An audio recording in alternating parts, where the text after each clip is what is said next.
Hello, everyone, and welcome into the Week 13 Picks and Prop Show. Slightly different format here. Reebs will be joining. We will be doing our 5 favorite picks against the spread, but instead of separating it into 2 videos, we're going to do 1 video. Nez is going to join me after Reebs has said all that he has to say, and then we are going to do a bunch of picks over on Underdog Sports using the Unabated tools. We're gonna have a great Black Friday. Let's get after it. It's Short King Summer, dude. It just feels like no one in fantasy sports ever learns anything. Does he mistime it, or is Brock Bowers just a grown man?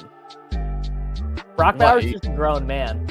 Dare I say, Rich, football might be back. In the words of Lane Johnson, this offense looks constipated. It's Short King Summer. All right, Reebs. We're here. We did it. We made it. We made it through Thanksgiving. We are headed into week 13. I mean, what a week this is when you live in our little corner of the internet where it's like Thursday, its own slate. I woke up this morning. I didn't even realize there were college football games today. I just got done registering for a college football DFS slate, like as we were going on air. You know, we're just trying to keep our heads above water, man. How was your Thanksgiving? You have a good Thanksgiving, brother? It was good. That kept up the tradition on the 3-game slate and getting buried in the first game. Absolutely. By having Caleb in the second half just come shadow around me.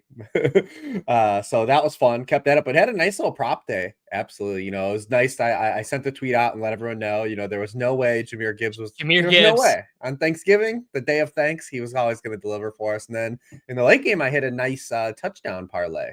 The Davis Maddock world, a little touchdown parlay. The touchdowns, man. I had Tyreek as the third leg of a touchdown parlay. It was the most fluke box touchdown you'll ever get. But hey, we'll cash it all the same, brother. We ain't gonna give the money back.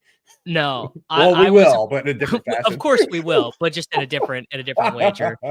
Yeah, my Thanksgiving run bad. I was in 3rd place of the big GPP on Underdog when that final Dolphins drive started. Could have gotten first with more Tyreek points.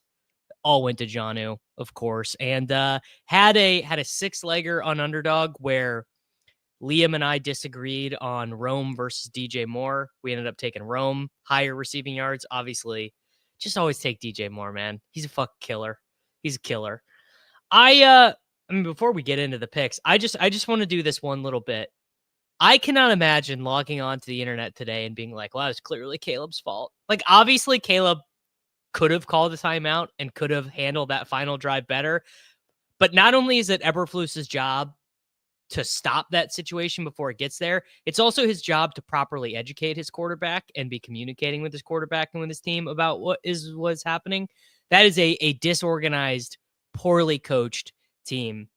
Just unbelievable, man. They could have won that game. Yeah, they're like the new Chargers. They just find a new way every week to just kind of just screw it up, just completely screw it up. And it's got to be terrible because Bears fans probably coming into this year, like this had to be as good as they felt in like way over a decade.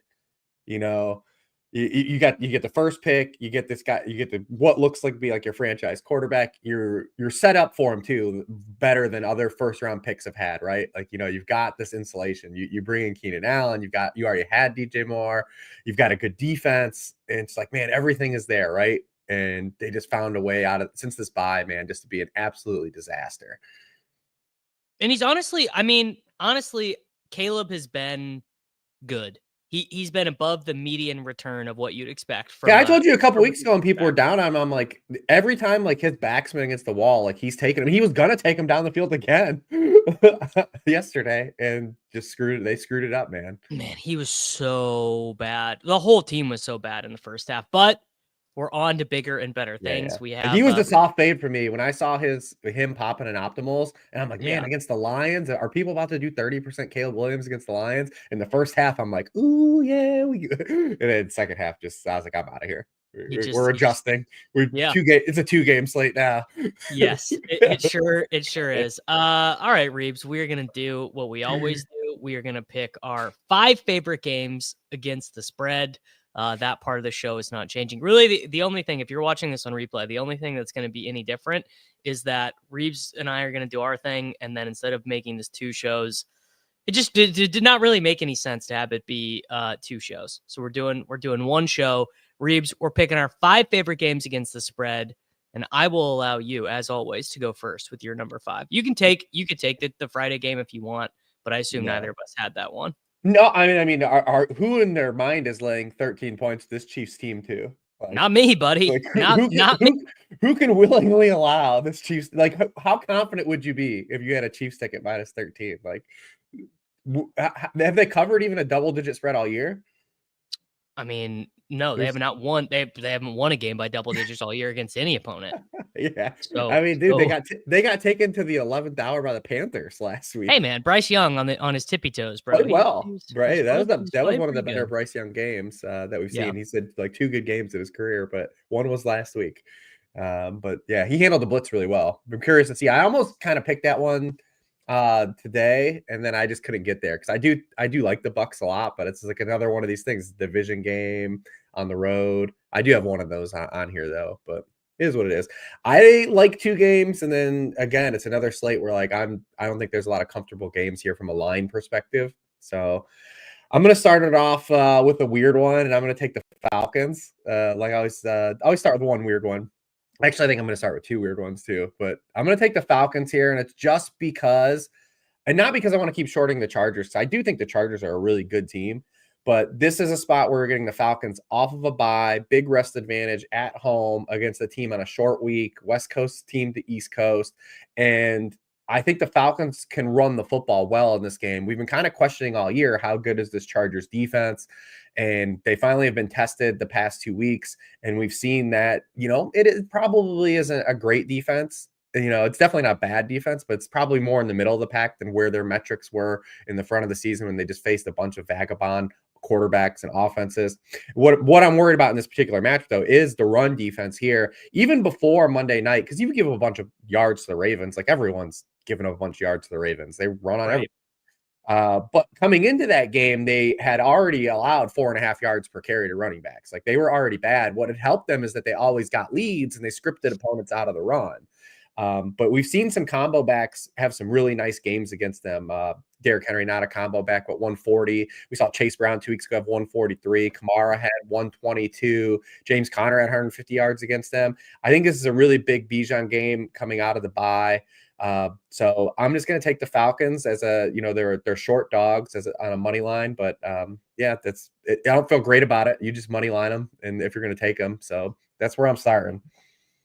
All right, this is maybe the first time this has happened for us all year, but I had the Los Angeles Chargers as my 4, acknowledging the contextual factors going against them. The Falcons have the rest advantage. The Chargers are traveling. The Chargers have just played 2 back-to-back heavyweight games, so they just had to play 2 very good teams. They just had to play the Bengals. They just had to play the Ravens. To be honest, the flaws of that team were very clearly exposed, particularly in that Ravens game, in the sense of they do not have any playmakers outside of Ladd McConkey. If they're in a hole, like if they're in a catch-up spot, they're tough. It's tough. It's very, very tough for them. On the contrary, though, this is not even close the better coach team. Yes. Reeves, I go back and forth on the football guy stuff, but I think something we're really learning in the NFL this year is the value of particularly when offense is down, when there's no offense that is just like, who is the most dominant offense in the NFL right now? The Lions. Oh, you're sure. Okay. Well, and the Ravens. It is the Lions and the Ravens. I mean, one, I would say those are huge culture institutions, right? The Lions, it's all about changing the culture. The Harbaugh's, it's about to concede to my point here, which is that if offense is kind of down, there's not, we don't have it's not the 2020 or 2011 in here where we've got teams throwing for 5,000 yards. Culture and fine decision-making on the margins, those make up a big part of the game. The Chargers have all of that. The Chargers defense, I mean, we've actually kind of hammered that here. We think the Chargers defense is good, but not nearly as good as the results they've gotten thus far. But I would kind of put post-Achilles Kirk Cousins in that bucket, right? Of like, sure, he's fine, but Kirk Cousins is not a great quarterback anymore.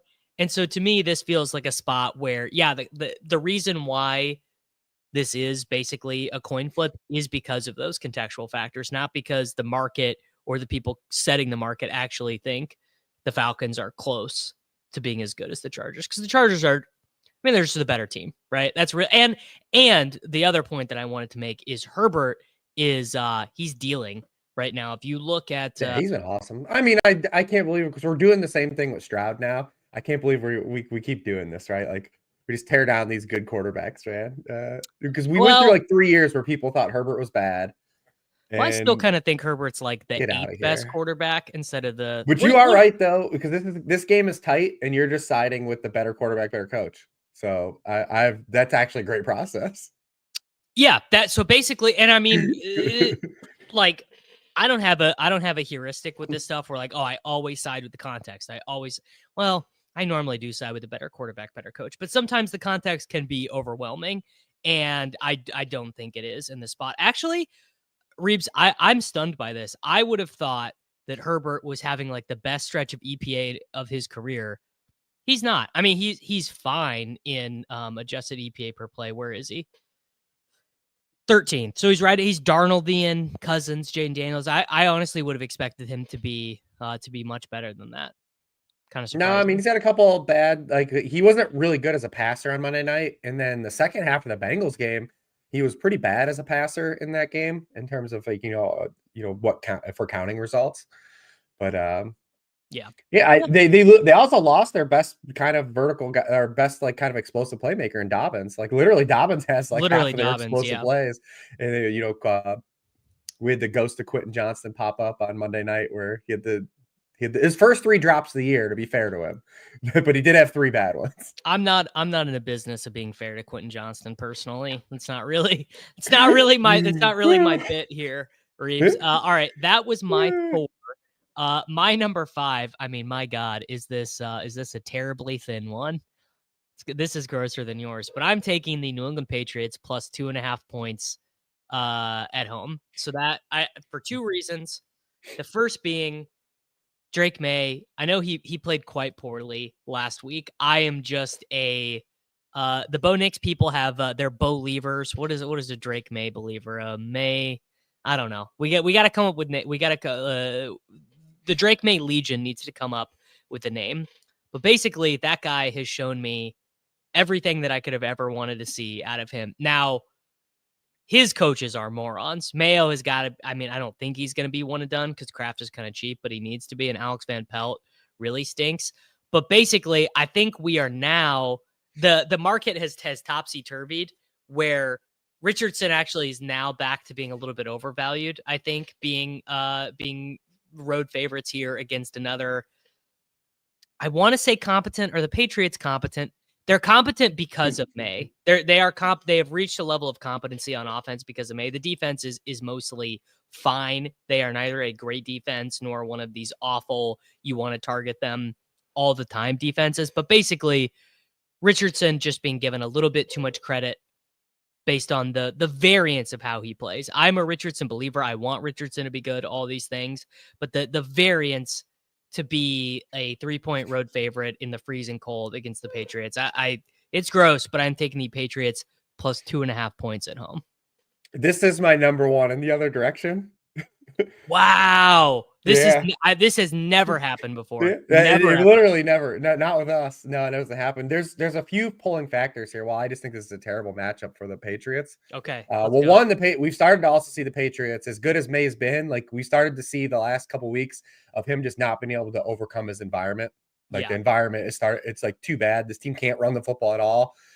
They started to mix in Antonio Gibson a little bit more last week, but Ramondre Stevenson, I mean, he's the worst running back in the NFL. Since week 7, he's dead last in the NFL in yards per carry.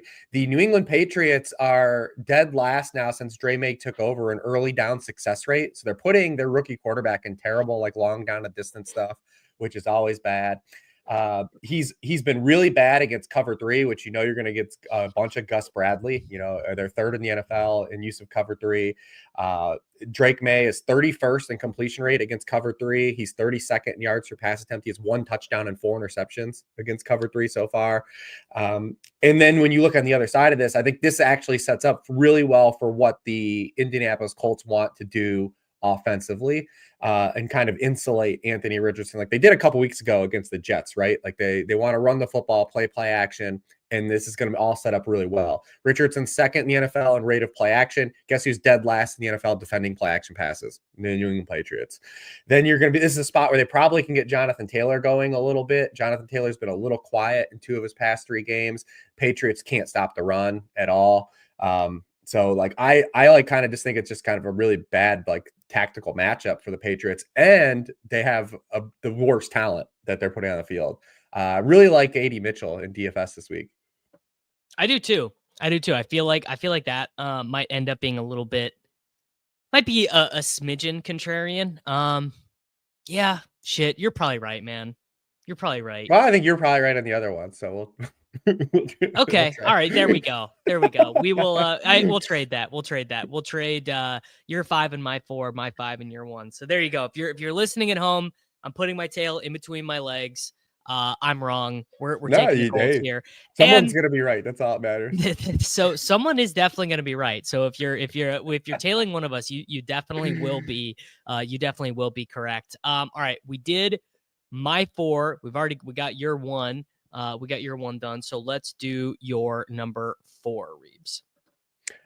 So yeah, like I said, these ones at the bottom here. Not ones I feel like tremendously great about. If you're betting them, maybe do some teases or just go in a different direction. But I'm gonna take the 5.5 points with the Browns. Yeah, that's just I just can't believe that we're in a state where like this Broncos team can be giving up almost 6 points to like a capable defense. Because as much as I've been enjoying the Bo Nix renaissance, let's look at these teams the Broncos have beat. Yep. The Tampa Bay Buccaneers, these are Bo Nix's good games. Tampa Bay, the Raiders twice, the Carolina Panthers, the Atlanta Falcons, and they took the Chiefs to the 11th hour, but it was like a tight game, right?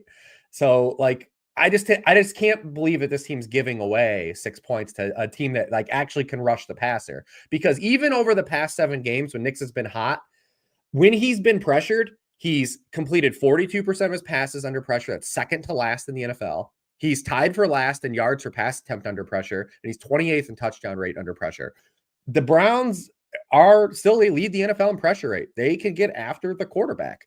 And that's what leads me to say, like, they can hang around at their pass rush. I think the Browns outright go to Denver and win this game. Probably not. But they definitely could, though. They could, yeah. But 5.5 just feels like too many points, especially when you have a wild card quarterback. Even if I can get the back door with Jameis, right? Like later on, like say the Denver's winning by 8 or 9 late, and you just get like a suck out touchdown. Like I feel comfortable at Jameis be able to get me one of those. But yeah, this is a team I want on this earth to do. Yeah, I just want to see Denver. Like I said, the Chiefs game was the one over that span where like you put some context. You're like, all right, listen, they had the Chiefs beat, but also like, should this team be giving away like this many points? I still want to see Bo Nix because they weren't good on offense in the Chiefs game. Like it was 16-14. The Chiefs just kind of do what the Chiefs do. So like if they have a meandering another offensive game against a capable defense like the Chiefs defense was, like it's probably be a tighter game than people think. Yeah, the thing that we have not really seen Bo Nix have to do yet is get into anything that resembles like a shootout, anything that is back and forth at all, where he's got to consistently drop back. I don't know. I'm looking at the games right here. Is there anything that you would describe that way? Like blowout against the Raiders, blowout against the Falcons. They were actually leading basically the whole way against the Chiefs. They get just shit canned by the Ravens. Carolina game wasn't close. New Orleans game wasn't close. I guess the Chargers game was a little close. No, it was only cosmetic. It was like going into the fourth quarter of the Chargers game, wasn't it like 21-3 or something like it? I mean, that was so long ago. Let's see if I can. Like another season ago. But that does literally feel like a different season. On October 13th, yeah, they did not score a point until the fourth quarter. So yeah, that was only cosmetically close. So basically, I'm this one was not on my list, but I'm totally with you where it does seem like we just really have not. Bo Nix is he's done well on the parts of the test that he's taken, but he's now about to get to the written portion of the exam instead of the multiple choice, basically. Yeah, and we've had that with Jaden Daniels. as well. Like, Jaden Daniels, everyone's like, what's wrong with Jaden Daniels, the ribs? But like, they had the easiest schedule through 6 weeks of the NFL. And he's finally started to play some top 10 defenses, and like some of the stuff is starting to come around, right? Like the shortcomings that this offense may have had. So like, I just want to see, like, if Bo Nix comes out Monday night and he cooks, then hey, buddy, Good on you. then I'm in. But I still want to see, he hasn't passed one of these tests yet, like to the degree of like, 'cause like I said, like the Chiefs game, fine. It was fine, but it wasn't like overwhelming, like, yes, this dude is the franchise. Yeah, no, certainly not. All right, that was your 4. We did my 4. It is the Chargers. Now we are on to Reebs, your third favorite game. Yes, my third is another gross one. That's the same kind of ilk. I'm going to take the points of the Titans at too. This is another just like spot where it just feels like it's too many points. We call it the Will Levis factor here, but I kind of hate what Washington has done. It's like the Cliff stuff starting to really kind of rear its head into the thing. Because you go into last week, and like I have this information, so I know it was brought to the attention of the Washington Commanders deities, the people running the team. Going into last week's matchup, the Dallas Cowboys had been awesome against wide receivers on the left side of the field, where Cliff just does not move Terry McLaurin all the time. It's like literally, Cliff, just put him on the right side of the field this game. He's going to cook. Like, the Cowboys have been terrible against wide receivers on the right side of the field. He doesn't. Guess what? He did move him over there for 6 snaps. And guess what one of them was? He got his 86-yard touchdown on the right side of the field. Shocker. Dude, for 4 weeks in a row, we've had 4, not 1, 4. 4 straight games where Noah Brown has out-targeted Terry McLaurin. Like, this is criminal activity. Like, absolute criminal. Hurts too, I believe. This is criminal activity, what's happening here. And then the best part of this Washington team, the run game, is coming into this game just banged up. Like, we're probably not going to have 100% Brian Robinson. Eckler's not going to play. Eckler is averaging more yards per touch this year than Jahmyr Gibbs. I don't think anyone's kind of like realized that. Yeah, he's been their other explosive playmaker. It's been Terry McLaurin explosive or Austin Eckler explosive. Titans have one of the best run defenses in the NFL. So if this Washington Commanders team, we talk about just the Cardinals all the time. The Cardinals, when they can't run, their passing game gets exposed. Their passing game gets exposed and they can't run. Washington's kind of the same way. When they're not able to play like a complementary offense, which I think is going to be a problem here. Yeah, when they can't do the two, the two running back and the play action and all the window dressing, they just have to drop back and pass it. It does not go that well. Right, and that's what I'm worried ends up happening here in this game. So I just feel like it's a lot. Although the Will Levis, like he can't keep throwing 90-yard touchdowns every week. So that's what scares me most. Maybe I should have flip-flopped this in the Browns one. I think I feel more confident in the plus Browns points than this one. But I don't like where the Commanders are right now in terms of entering this matchup. Yeah. This one, not on my list, mostly because it requires you will get one back-breaking Will Levis interception. Yeah. It's like Will Levis will throw an interception and then become a meme. He will throw an interception and then do something hilarious. But I do like going against the Commanders right now with Eckler out, and Brian Robinson Jr. is going to play, but he's going to play banged up. This is a team that like absolutely has got to be effective running the ball. I was not impressed with how Jaden Daniels played last week. It was that game was 3-3 at half against the Cowboys. Cowboys are not a good team. I know we did just see them beat up on Drew Lock and the Giants on national TV, but I don't know. It feels like LSU might be like a 3-point dog to the New York Giants right now. Drew Lock, by the way, is terrible. I mean, it's kind of neither here nor there.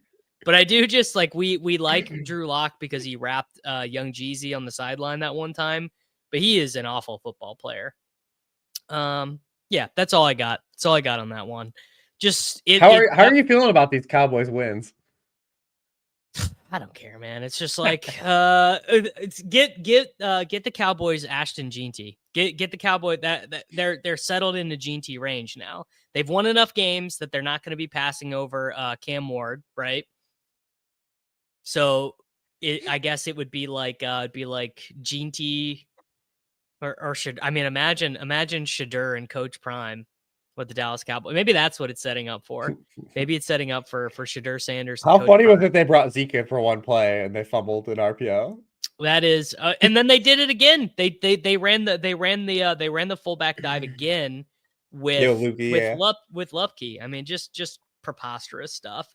All right, my number 3, depending on where you get it, looks like it's either a pick 'em +1. They're actually favored in some spots. I've got the Seattle Seahawks -1 point against the New York Football Jets.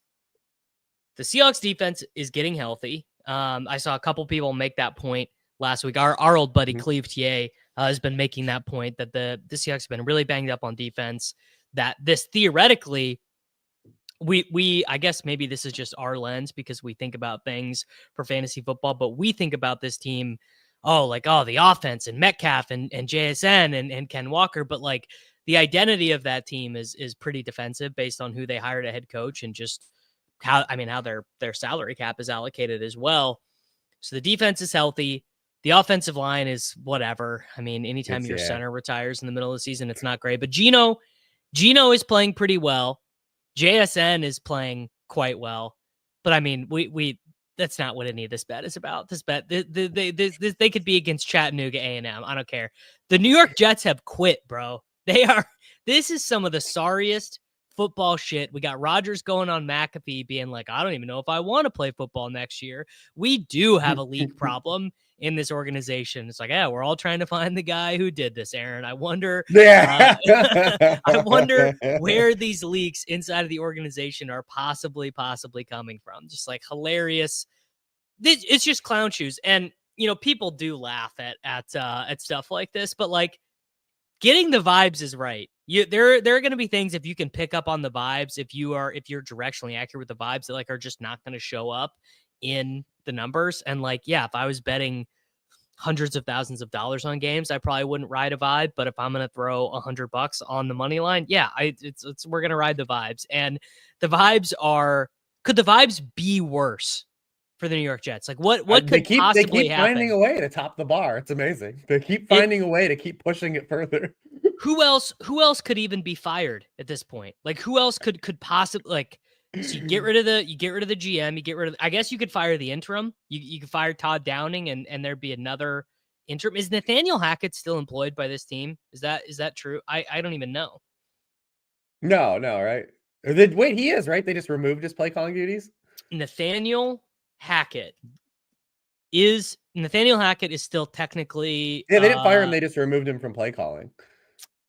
My God. I mean, but I'm with you. Even like yesterday, people are like, they should have to fire Eberflus. You have to make these guys finish the season. I'm not letting these dudes have the holiday off. You soak in this. You soak in your failure. I mean, the Bears thing was bad from the jump. The Bears thing was they when you get the number 1 overall pick, when you get gifted with something like that, you can't leave the lame duck head coach, even if he is a good defensive coach. You got to just start over. It was a really bad idea. I mean, the Jets, I don't know. What do the Jets even do? No, you can't.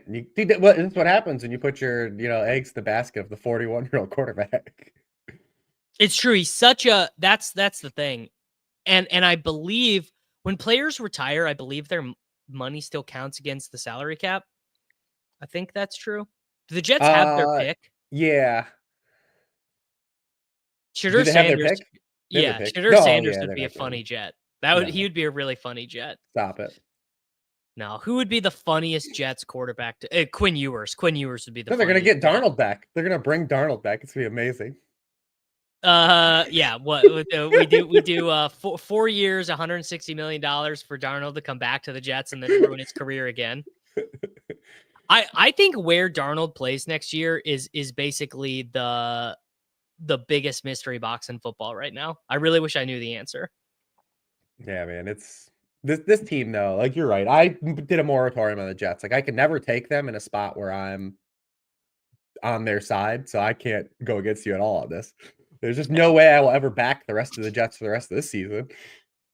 Okay, I've got my 1 and 2 left. You have already done your 1. I'm assuming that your 2 is my 1, but I will maybe cede the floor to you for your number 2. Yeah, my 2 is the Texans. Oh, all right. When we do not have any of the same 1 and 2, which Yeah, is and I stunning. do hate to do division favorite on the road, but the Jaguars are another one of those teams like you are just talked about the Jets and we talked about the Giants a little bit. Like this team's cooked the rest of like this team's Cooked. dead. Yeah. Like they're just finishing the season out.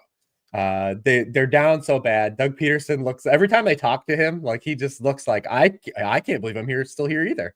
Like, like it's kind of how he does like every like interview. He's like, wow, Well, yeah. But they are going to get Lawrence back, which is kind of a wild card, and you have to do the PFF Bobby stuff. But this is actually a good spot for the PFF Bobby stuff because like Stroud should just be able to be good at this game. the Jaguars are giving up 6.2 yards per play on defense. It's like their defense is historically bad. They're just a team we've circled and targeted every week. The last time Stroud even had a QB1 game was actually against the Jaguars. Against the Jaguars.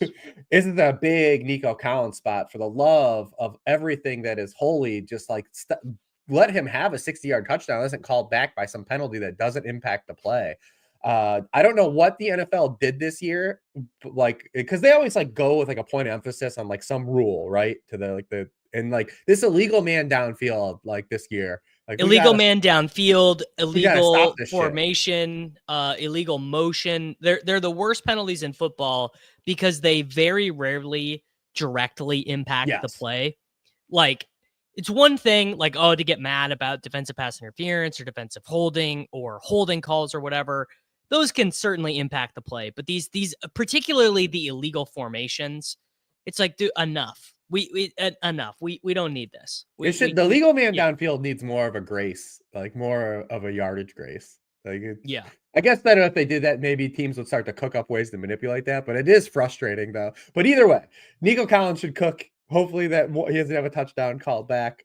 It's just a vibe. I do like some of the Jaguars bringbacks if you are playing this game. Like obviously they're just down to a condensed target tree. Like it's really Evan Ingram and Brian Thomas Jr. now. So if you do want to bring any of those guys back around some of these stacks, but I'm sure we'll just get a bunch of Joe Mixon anyways. Yeah. Somehow it will be it will be Joe Mixon, 28 rushes, 86 yards, 2 touchdowns. CJ Stroud will have 186 passing yards, 1 touchdown, and the touchdown will be to Xavier Hutchinson. So really looking forward to that. Dalton Schultz will finally score a touchdown. Reeves, my number 2, I am choosing to side with God and with grace and with offensive football here. I'm taking the Cincinnati Bengals -3 points at home against the Pittsburgh Steelers. The Bengals are a good football team. If you take out that first month of the season where I don't know what was going on. I don't know if it was I don't know. I have no answer for what was happening for them in the first month of the season. But after that overtime loss to the Ravens, and even if you include the numbers there, I mean, they've just been a good team. They did get shit canned by the Eagles. All the rest of their games have been super competitive. Joe Burrow is having his best season right now. Joe Burrow is playing the best he ever has. He's limiting the sacks, more EPA per play than Mahomes, than Mayfield, than Stafford. Like he's killing that stuff. In fact, he is right next to Josh Allen in terms of unadjusted EPA per play. We've got T Higgins back. His numbers with T on the field are way better. Yeah. And the biggest, Chase people don't realize how good Chase has been with Higgins awesome. too. And Higgins has been amazing. Just people dunk on him because they think he's been skipping games on purpose. Yeah, that's me. I hate T Higgins, but you remember I did a show with you and we drafted a team and the chat was trying to tell me that T Higgins was fancy Josh Palmer, and I was like, you guys are out of your mind. Yes. Yeah. I do very much remember that. That was a good bit this offseason. T has done a lot. Where's T Higgins going to be playing next year? The Bengals got to try to find a way. And I know that this is not the Bengals MO because they've never really paid a bunch of guys. They still haven't paid Chase yet. So still haven't paid Chase. God, they got to find a way because I think if you're the Bengals and you look at what's happened this season and just look at what Burrow and Chase have done, Chase averages 2.8 yards per route run, and he has 8 of his touchdowns with Higgins on the field. He's run 230 routes with Higgins off the field, he goes down to 2.1 yards per out run, and then he has 4 touchdowns. Burrow averages almost 2 full more yards per pass attempt with Higgins on the field than without. He goes from 6. Actually, it is 2.4. I'm really good at math. 8.5 yards per pass attempt. He goes down to 6.4 yards per pass attempt. Because this year exposed that like the ancillary guys like aren't really that good. No, they're terrible. They're starting to work Burton in more. Yoshavash, as much as like we want him to be a thing, like he just can't get open. Like he just doesn't get open on anybody. Also, if you watch that Cowboys game yesterday, like the Cowboys are really trying to make Jonathan Mingo a thing, and it's like, dude, he can't get away from anybody. Like he can't run away from any guys. Like, what are you gonna do? That Yoshavash just has that problem, right? So hopefully Burton gets more snaps, but they can't go into next year just relying on Burton to make a jump. I don't think. I mean, you can't rely on Burton because Burton is like just an unreliable human being. Like they supposedly had that game 3 weeks ago was built around him as a starter, and he just doesn't show up to Saturday practice. No call, no shows practice, and then goes to the casino by himself. There was that great photo. And we got to question his game of choice. Like, you're playing slots. What are we doing? People were mad he was at the casino. I'm like, he's at a slot machine. Like, yeah. This is the most egregious development. Yeah, it's fine to go to the casino and sit down and play, some 2-5 no limit hold'em. But like, dude, the slots, come on, you're rich, brother. Well, maybe not. I guess 3rd round rookie, you're not like giga rich. Yeah, I like the and then on the Pittsburgh side, I mean, the Tomlin magic always matters until it doesn't, until a team is just better than them, until a team puts up 27 on them. Like, how many points can the Steelers score in a competitive game? Yeah, I mean, I don't have this because of this is like the prototypical Tomlin shit. Classic, right? Because everything game. on paper is for the Bengals. So Steelers are probably going to do, because last Thursday was the opposite. Like, you knew the Steelers were the wrong side. Like, going into that, they just beat the Ravens. They're on the road in Cleveland. Like this, they're gonna definitely play down. Like we've seen this story a million times.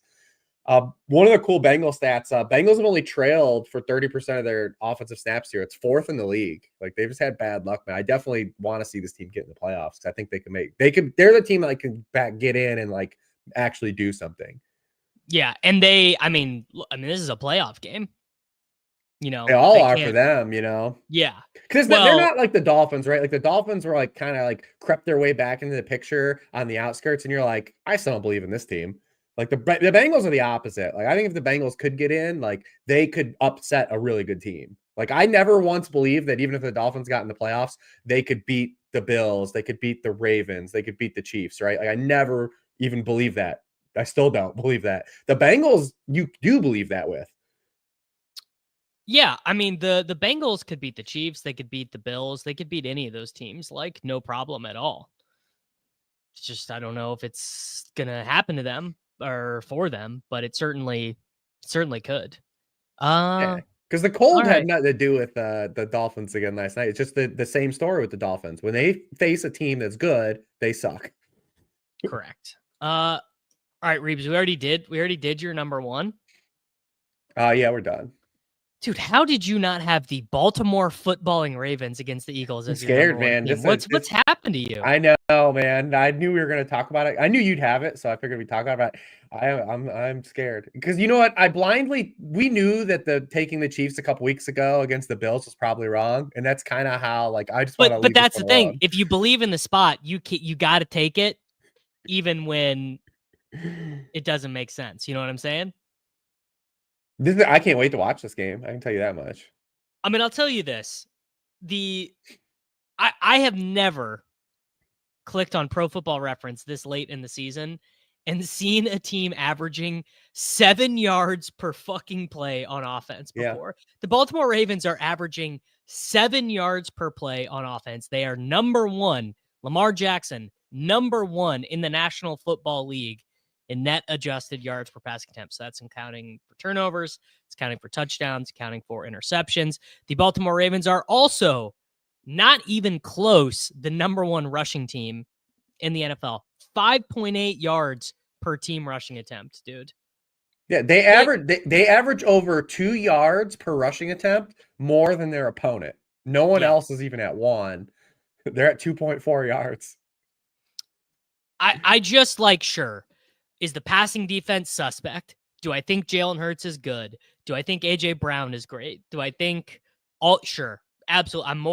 I am more of a Jalen Hurts believer than average. Could Saquon Barkley absolutely stick it to me with multiple 70+ yard? Right, sure, all that stuff is true.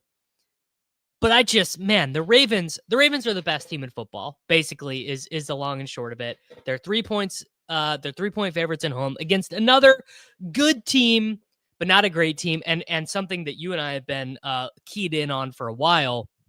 The AFC is so much better than the NFC. So these big AFC NFC spots, it's kind of been a thing like the last 3 years to side with the AFC team.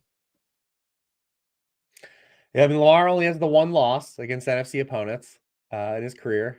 So you have that going for you too. Lamar versus the NFC team. I listen, I'm just scared. I'm scared of this game. Eagles have been playing so good. The Ravens have, as good as they've been, given us a couple spots where they just haven't they've left the door open. Like the Browns game, they didn't play well. The Steelers game 2 weeks ago, they didn't play well. I'm curious to see what Fangio does. I mean, so Lamar, the one bugaboo he's had this year is teams that can play man coverage and cover one and get aggressive. That's where the only area where he's kind of struggled this year. I'm curious to see what Fangio does. They might not have Darius Slay too, which could help in that regard though for Lamar, and see what happens. I'm also interested to see this Ravens run defense, which has been awesome this year. But then let's look at the running games that the Ravens have played this year. Chargers last week, Steelers before that, the Bengals, the Broncos, the Browns, the Buccaneers, the Commanders, the Bengals, the Bills, the Cowboys, the Raiders, the Chiefs. They have not been tested with a real run game this season. This will be the first one. So I'm kind of excited to see the strength on strength matchups here. This is a great, this game has everything we want from a real football stance. I can't wait to watch this game. Should be a fun DFS game too. Hard to stack because everyone's so goddamn expensive, but AJ Brown looks to be in an amazing spot. It's kind of a bummer we're getting robbed of what could be this incredible of an AJ Brown season, because one, he got banged up a couple times, but dude, he's played 7 games this year. He has over a 30% target share in all 7 of the games. And they just don't throw. Their drop back rate's sub 50% every week since their bye. No team has thrown the ball less than 50% of their snaps against the Ravens. So you figure we should get some more throws too from the Eagles. So I mean, this game is gonna be fun, man. I can't wait to watch this game. I can't wait to watch this game. I can't wait for Saquon Barkley's inevitable 70-yard touchdown at some point. How about our boy Mark Andrews turning it on too late? He now doesn't get any yards. He just scores touchdowns. He's been good. He's still been Mark Andrews. He just doesn't play. Charlie Collard did break his arm, so he's out for the year. So maybe, I guess we'll see some extra Mark Andrews snaps now, unless Patrick Ricard could play more. I don't know. But I think this game's more fun than even, Bills Chiefs has that aura because they've had such a rivalry. But this game, from a big NFL game stance, I think is actually better on paper than that game, because the stars here are better. You obviously have Mahomes versus Allen, but the stars in this game are legit stars. And man, I can't wait. I'm giddy about this game. I'm giddy. I can't wait. It's exciting that it's. I'm glad that it is. In the DFS slate, because I do think Arthur Juan is quite the play in this one. Yeah, and I don't think he's going to get particularly owned.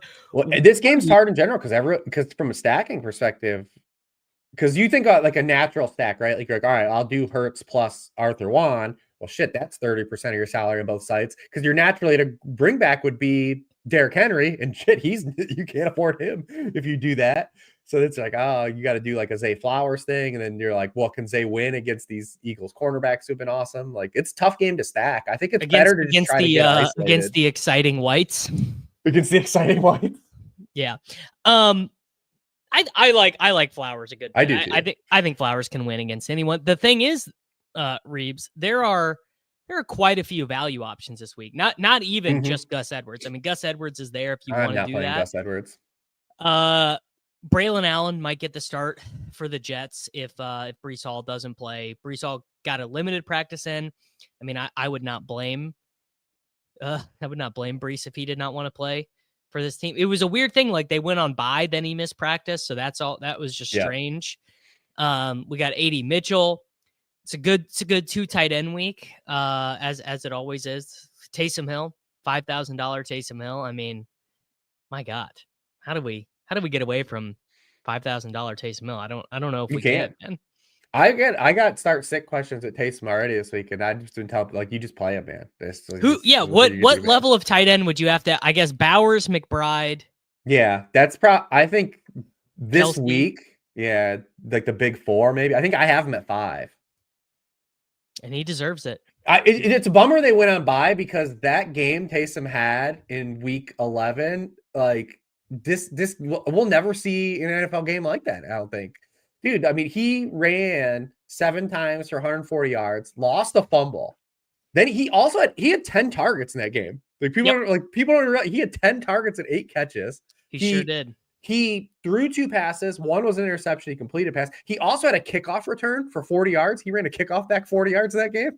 Like, it's the most wild game he played. Didn't he throw an interception? He did. He threw an interception. Dude, he played 8 snaps at quarterback. He played 7 in the backfield. He played 9 at tight end. He played 5 in the slot and 4 at wide receiver. Like, it's it's the craziest shit, man. It's fun. And they asked Rizzy about it. And Rizzy was like, we're trending towards the workload we want him at. Yeah. That's God's football player right there, dude. You know what I'm saying? You don't look that gift horse in the mouth. All right, Mr. Hribar, let's do what we always do. And let's the real reason. Let's build a pick 'em entry. This will be a nice little transition into Nez joining the show where we are gonna do nothing but fire a bunch of degen pick'ems for like hours. All right, Reebs, you can have I will look up whomstever you want. I want to go back to my guy, Bucky Irving. Great. Love it. Touchdown, reception. Oh, no, we don't even have yards or anything. Oh, what? Yeah. They're robbing us. We can't do any of those. We need sickening. Long 10 and a half longest reception is not that bad. No, but we wanted some yards and stuff up there. Yeah, we did. All right, how about Nico Collins then? Nico, what do we think it's going to be? 76 and a half. That's my guess. Take him to 100. And a half. Take him to 100. Can we what's the multiplier? Of course we can. 1.31x. Of course, Reebs. Of course we could do a slider. Come on, man. That's always what we're doing here. All right. I haven't not looked at these yet. Let's see what we have up for my boy Chase Brown. 64 and a half rushing yards. Yeah, I like him too. Oh my God. Let's take him to 29 and a half receiving yards. We get a very slight multiplier boost there. Reebs. And they were on bye, so people have forgotten about him. He made 2 ridiculous plays in the passing game in that Chargers game, like that running backs don't usually make. Coming back to Burrow on some downfield targets, like, man, he made 2 real awesome catches in that game. Yes. Yeah. I mean, that's what he did. He spent all off season working with a receiving coach. I had his receiving coach come on the show. The guy who worked with him this offseason, he came on the Takecast and talked to me about working with Chase Brown. Was very complimentary of him. I love it. All right. There we go. We have got 2. Reebs, who do you want to look up next? Oh, how about let's correlate. Can we do how about Brian Thomas Jr.? Of course we can. And we shouldn't get penalty. We'll get like a small penalty for this, I think. Brian Thomas Jr. to 59 and a half, 69 and a half receiving yards. Yeah, I'm cool with just do the 59 because we're only talking a couple yards. I like that. All right, there we go. Let's see the multiplier. Or longest catch is good too. Do the yards. Yeah.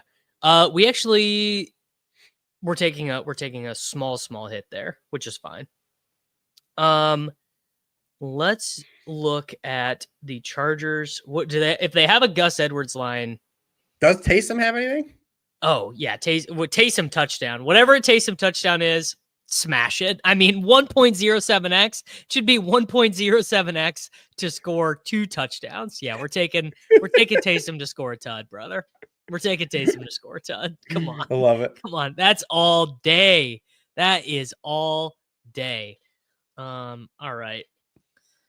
You got any thoughts on the spot for Jefferson this week? I was really bummed out by his results last week. It is. No, I don't love it. Yeah.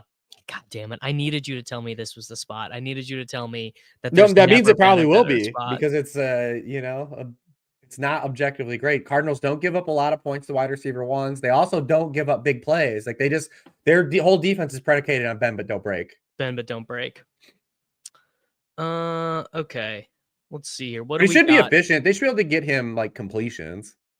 But Can I talk you into Arthur Juan for 100 yards? you can talk me into anything for Arthur Juan. Arthur Juan, 99.5, 1.25x. All right, we got a nice little multiplier cooking there. Reeves, who do you want to take next? Do we have anything for AD Mitchell, or are they probably waiting on Alec Pierce? Only a touchdown. Yeah, because they're probably waiting to see if Alec Pierce is up or not. Yeah. How about Mike Evans? Mr. Mike Evans, we have got 1.21x for a touchdown, 4.5 receptions, 60.5 receiving yards. Oh yeah, let's do those. Let's do the yards, man. Let's see, what do we get for a pretty good multiplier to. So he was gonna play a lot more than people probably realized. That's true. In the first quarter, he was on the field for 75% of the dropback, 70% in the first half, and then it was 50% in the second half because the Giants didn't help us. Nothing. Yeah. Are you a Puka guy or are you a Cooper Kupp guy this week? I think the matchup favors Kupp, but I think both smash. That game low key looks really good for DFS, and from like a stacking perspective, it looks because you've got everything you want from both sides. People don't want to hear this because, and maybe it's just hopium on my part because or copium because I was in on the Saints like offense this year. But dude, Derek Carr is 7th in completion rate, 6th in yards per pass attempt, and 7th in touchdown rate. And like you think of everything that's gone wrong in this season, that offense has still been good. Like in context, like I feel like I was right.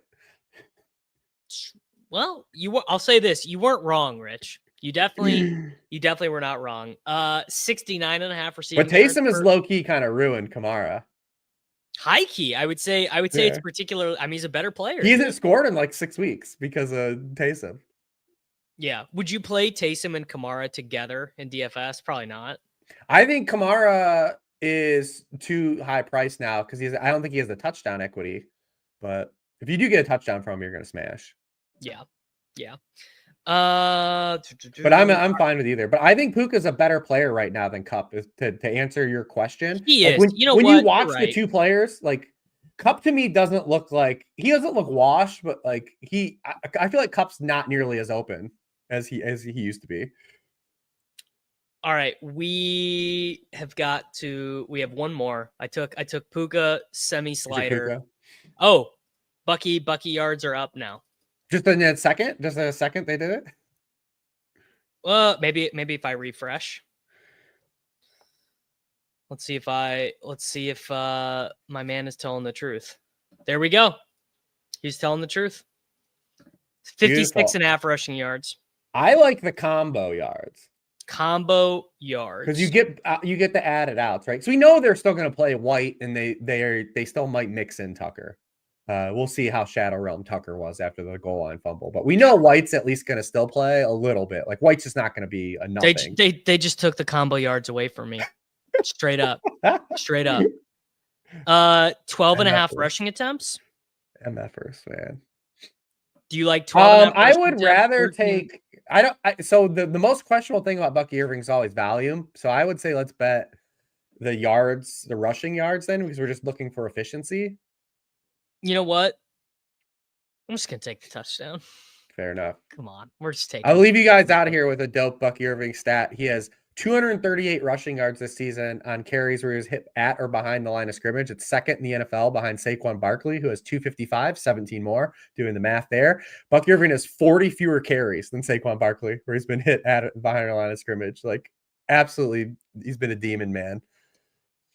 An absolute demon.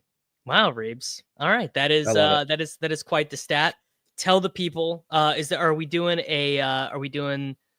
a sharp football analysis Black Friday sale? Yeah, it's so if you go to the site, there's ads. It's 73% off the rest of the season and stuff. So I think that makes my package pretty cheap. But I would suggest anyone that does it just do the props package because we've been hot on the props. I contribute to that too. It's so that's probably the best thing. I tell people all the time this time of year because season long maybe has not gone well for you.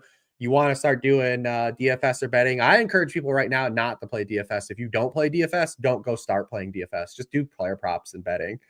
Don't go and put your money up against a bunch of people that play DFS all year long. This is the time where like those people start to make money off of you. Yeah, I mean, look, I would say that is pretty good advice. Reeves, thank you as always for your time. I appreciate you. You're going to go do the show with High Low. Yep. I encourage everyone to go check that out. And I'm going to be joined by Mr. Nez right now. Rich, have a great day, brother. All right, guys. You guys have a good one. Later. Nez, my man. Yo. How are we doing on this beautiful Black Friday? Oh man, I'm doing great. I had a very nice Thanksgiving. Enjoyed myself. Got my fill. Got rinsed on the Thanksgiving underdog slate, so a tradition like none other, truly. But I'm ready to fire off at some pick'ems with you. There's nobody more due in the pick'em streets than us, Davis. I mean, we started off so hot last week. I was counting our chickens before they hatched. Oh man, because you were not the only one. So our last week, our octopus, the touchdown one, everyone from the early games hit. I had one with Liam yesterday. We had a 5 of 6. Roma Dunze receiving yards was the only one that didn't come in. Oh. You tell me Caleb throws 3 touchdowns in that game, and I'm like, dude, I'm counting my money, bro. I'm counting my money. Oh man, what has Dink done to us? Yeah, shout out to Drew Dinkmeyer. All right, everyone. So we are gonna head over to Unabated Sports. I'm gonna load up the Underdog Fantasy Pick'em tab. I have no idea what we are gonna find on this tab. Nez, I'm behind, man. I woke up. Me too. Honestly, me too. Just full transparency. Little behind, and I got to follow up Reeves too, by the way, which is just like an insane act to follow. Thanks for the setup, dude. But it's all good. We'll make it work. Reeves is locked in. So I wake up yesterday morning and I do the Thursday DFS show with Jacob Sanderson, who's Canadian. So like he's just having a normal day, dude. I'm like, dude, it's Thanksgiving morning for me. I don't know anything. Like I have to pull up projections and like run through everything before I get on with Jacob because I'm like, this is just a normal week for you, bro. It's genuinely shocking to me that there's just like no like transitive property of Thanksgiving up north at all. Like they literally just like it's almost like it's a bit for them to just like work harder on Thanksgiving. Like I was getting DMs from a guy on our Discord who's Canadian as well. We're trying to set up a spot for him on the Badge Bros. And, he's like trying to coordinate with me. Like, no offense, man. Like I'm drunk right now. Like I cannot be scheduling a day for you to come on here. It's funny to me. Like you guys can have Thanksgiving. Like we'll share. You guys can also like take the day off. It just cracks me up.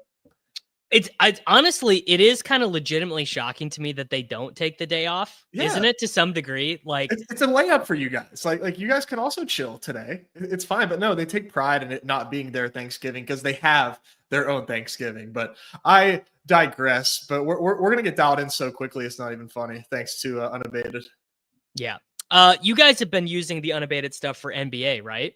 Love it, man. Yeah, we haven't done like a dedicated show like this one yet, but we do use it when we talk NBA on the show.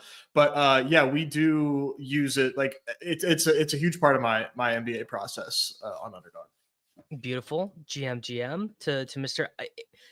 I don't know, Mr. ATL Braves 1993, if you're new to the streets or if we just are on the same schedule now, but I've just been seeing you in a ton of my rooms recently. So it's always such a funny thing with BRs where you might just get on the same schedule as someone, and all of a sudden you just draft 25% of your weekly BRs next to someone like, oh, we were ending drafts and starting drafts at the same, like anyone who drafts NFL BRs between 6 a.m. and 7:30 a.m. Central Time is so overlapping with me. It's not even funny. You're in my rooms all the time. All right, guys, I have got the unabated DFS pick a menu pulled up, and boy, do I love this. I love when the first one that pops in as a 46.3% edge is one that I couldn't agree more with. Sam Darnold higher than 251.5 passing yards. Let me tell you, Nez, Reeves did not agree with me. I know. And God bless Lord Reeves.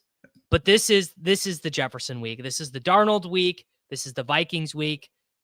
This is the week it's all going to happen for us. I think that we are going to see a Sammy D explosion game. We got Hawkinson, we got Jefferson. And actually, this line, to be fair, he beats this about 70% of the time anyway. And it's like actually a good matchup. Right. Yeah. A lot of good things going our way here. Is it just that, like, are we just like underrating the Cardinals defense? We're going to play this no matter what. I'm just trying to figure out what I'm missing here. They're not a good team against drop back per EPA or drop back EPA per play. They're not like they're bad. So, I mean, I'm in. Like, that's like my one data point to make sure that I'm not crazy. They're lower. They're on the lower tier of basically here in dropbacks. I think they just kind of dunk on shitty quarterbacks. Like they've made, I guess they did beat the Chargers, but like they dunk on Aaron Rodgers, they dunk on Caleb Williams. No, I mean, you know what is sticking in everyone's mind is that one, they were chalk against the Seahawks, and it was that Bears game. That Bears game where like, oh, we're playing Caleb, we're playing Keenan, we're playing. We lost so much money on that one. Yeah, right? it really is. It really is that week. And I mean, I think as we saw on Thanksgiving, the Bears have the talent, but they're just not very serious. Oh man, it's crazy how much like the talent is there, and it was like kind of obvious like in the middle, in early in the season. Like, oh my God, the defense, like they do have like a good defense. They have the ability to beat good teams because they do what you should be doing well in the NFL right now and defending the pass. You see Caleb sometimes make these plays that you think like nobody else can make. And then like Eberflus comes through and is like, let me see how I can lose this game in the dumbest way possible. I can't believe he, as of like right now, he still has a job. I think he's just going to keep his job until the end of the season. Man. You know what he's doing? Do you ever watch his press conferences? You know what he's doing? He's grinding. We're grinders. And I'm going to keep grinding. That's what he said. I couldn't wait to listen to the post game after yesterday. He's like, yeah, we're just going to keep grinding. That's what we do. God, man, you're going to be grinding your resume here in a few minutes, buddy. You sure are. All right. Yeah. I mean, look, I got none there. Now lower on passing yards for Jalen Hurts against the Baltimore defense. Sorry, Derek. Not buying what you're selling. No chance. Not one. Now, obviously, I understand that the line on Underdog is inflated because just like, I mean, the 80 IQ people such as myself know that the Ravens have this bad passing defense and that the Eagles are going to chuck it. Right. I would say this is probably the right side with Devonta Smith out, but I'm not going to take it. I don't have to put my own hard-earned dollars in there. Now, Russell Wilson, lower passing yards. This is your purview. You are Mr. Stillers. Yeah. What do you make of this one? Obviously, it is a plus passing matchup. Mm-hmm. But I don't know. I mean, we've seen the limitations for Mr. Unlimited, I think. Yeah. So like on my gut reaction to this until like I did a little bit of research on the game would be like, yes, I like the lower. I think Russ looks pretty bad in the snow. But this game, like, I was really surprised to see this game is at a 48.5 total. I mean, either this Steelers defense is a little underrated or they're overrated, or they're finally facing like really good teams. And like, no, the Bengals just have a really good offense. The Bengals are just so sick, right? Like they're just, I mean, they're Joe Burrow fantasy points wise is like, I can't remember the last time he hasn't put up 30. Even the Steelers defense is not going to be able to mute this offense. So I do think that there is some potential for Russ to hit the higher here. So I don't love the lower because I think the game environment sets up for Russ to have to kind of chuck a little bit. Don't you think? Absolutely. Yeah. I'll be playing this one in DFS, in BRs and stuff like the Bengals score 30. But I mean, I know what is feeding into this line, which is that Derek is not projecting the Steelers to be particularly efficient passing the ball and to be run heavy, even in a negative game script. But it's like taking a lower on a line that already seems really low is maybe not that fun. So I think exactly. I agree with Derek. Much respect to Derek. I don't think this is one that we put in. Okay. All right. Let's move to one that we do like. How about Bryce Young lower passing yards? I know he kind of cooked. I know he kind of cooked last week. Are you a Bryce Young, bro? Are you taking Bryce Young in 6-man BRs? Dude, I mean, I'm not going that far, but like I'm on record. So like I was on record of being like a Bryce Young apologist through like the worst of the worst. Then he gets benched, and then I tell John like, you know what? I waved the white flag. I was wrong. And now he's back and he's kind of cooking. And now I'm like, he legitimately cooked against the Chiefs. That was not an accident. That was not the Chiefs defense playing poorly. I mean, they didn't play that well, but he was like legitimately cooking. I truly believe he has like really good arm talent. Like that's what like the other stuff is like, you know, the arm talent is, you know, that's probably the easiest thing for an idiot like me to like look at and like probably be correct on. But the other stuff is a little bit harder, like processing. I'm never going to be able to tell that, but that didn't look good. But then against the Chiefs, it did look good. So yeah, it's just like tough for me, man. I think things might be kind of clicking for Bryce. I'm not going to be a stickler. Let's keep cooking. Now Kirk Cousins, I can get on board with, dude. It's the game calls for it. The game is absolutely going to demand Kirk Cousins. We got Jay Herbie in the dome. I love every Falcons game environment. Like literally just like it's been my flow chart like all season is like every Falcons game just sets up to be sick. This is no different. I really like going here. Done. Sold. Chip it. We got Darnold higher passing yards, Cousins higher passing yards. I like this one. I like Derek Carr both higher passing completions and higher passing yards. I think that game, Reeves was just saying it, but this game sets up very, very well for a back and forth for a shootout. We have two poor defenses. We have the second worst defense in the NFL in yards per play on the Saints.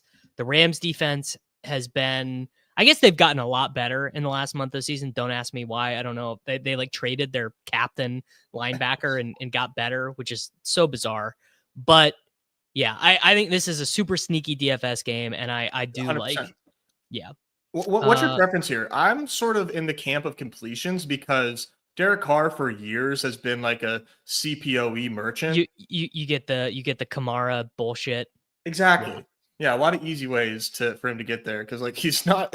I mean, the passing yards could get there, but he's definitely lacking the downfield threats, which is a shame, man, because he was cooking. And I mean, you lose Shaheed and Olave, man. It's a bummer, man. It would have been a cool year for Carr. Still can be.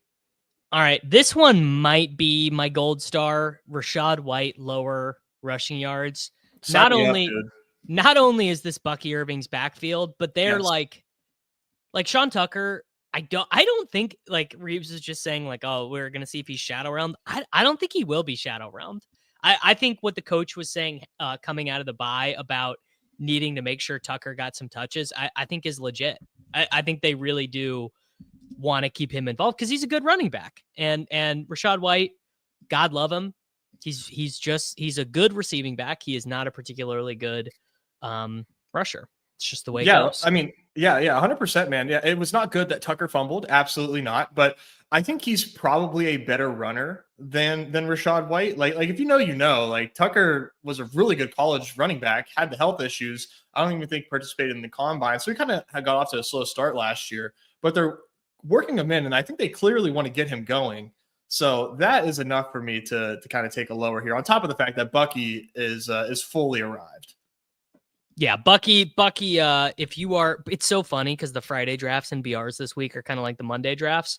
Right now, you can get Bucky and Chase Brown every draft if you want with a stud wide receiver. Can get that. You can get that every time with Jefferson or AJ Brown or Jamar Chase. So not financial advice, but I would recommend doing that before before people get woke. Yeah, before Pete goes live.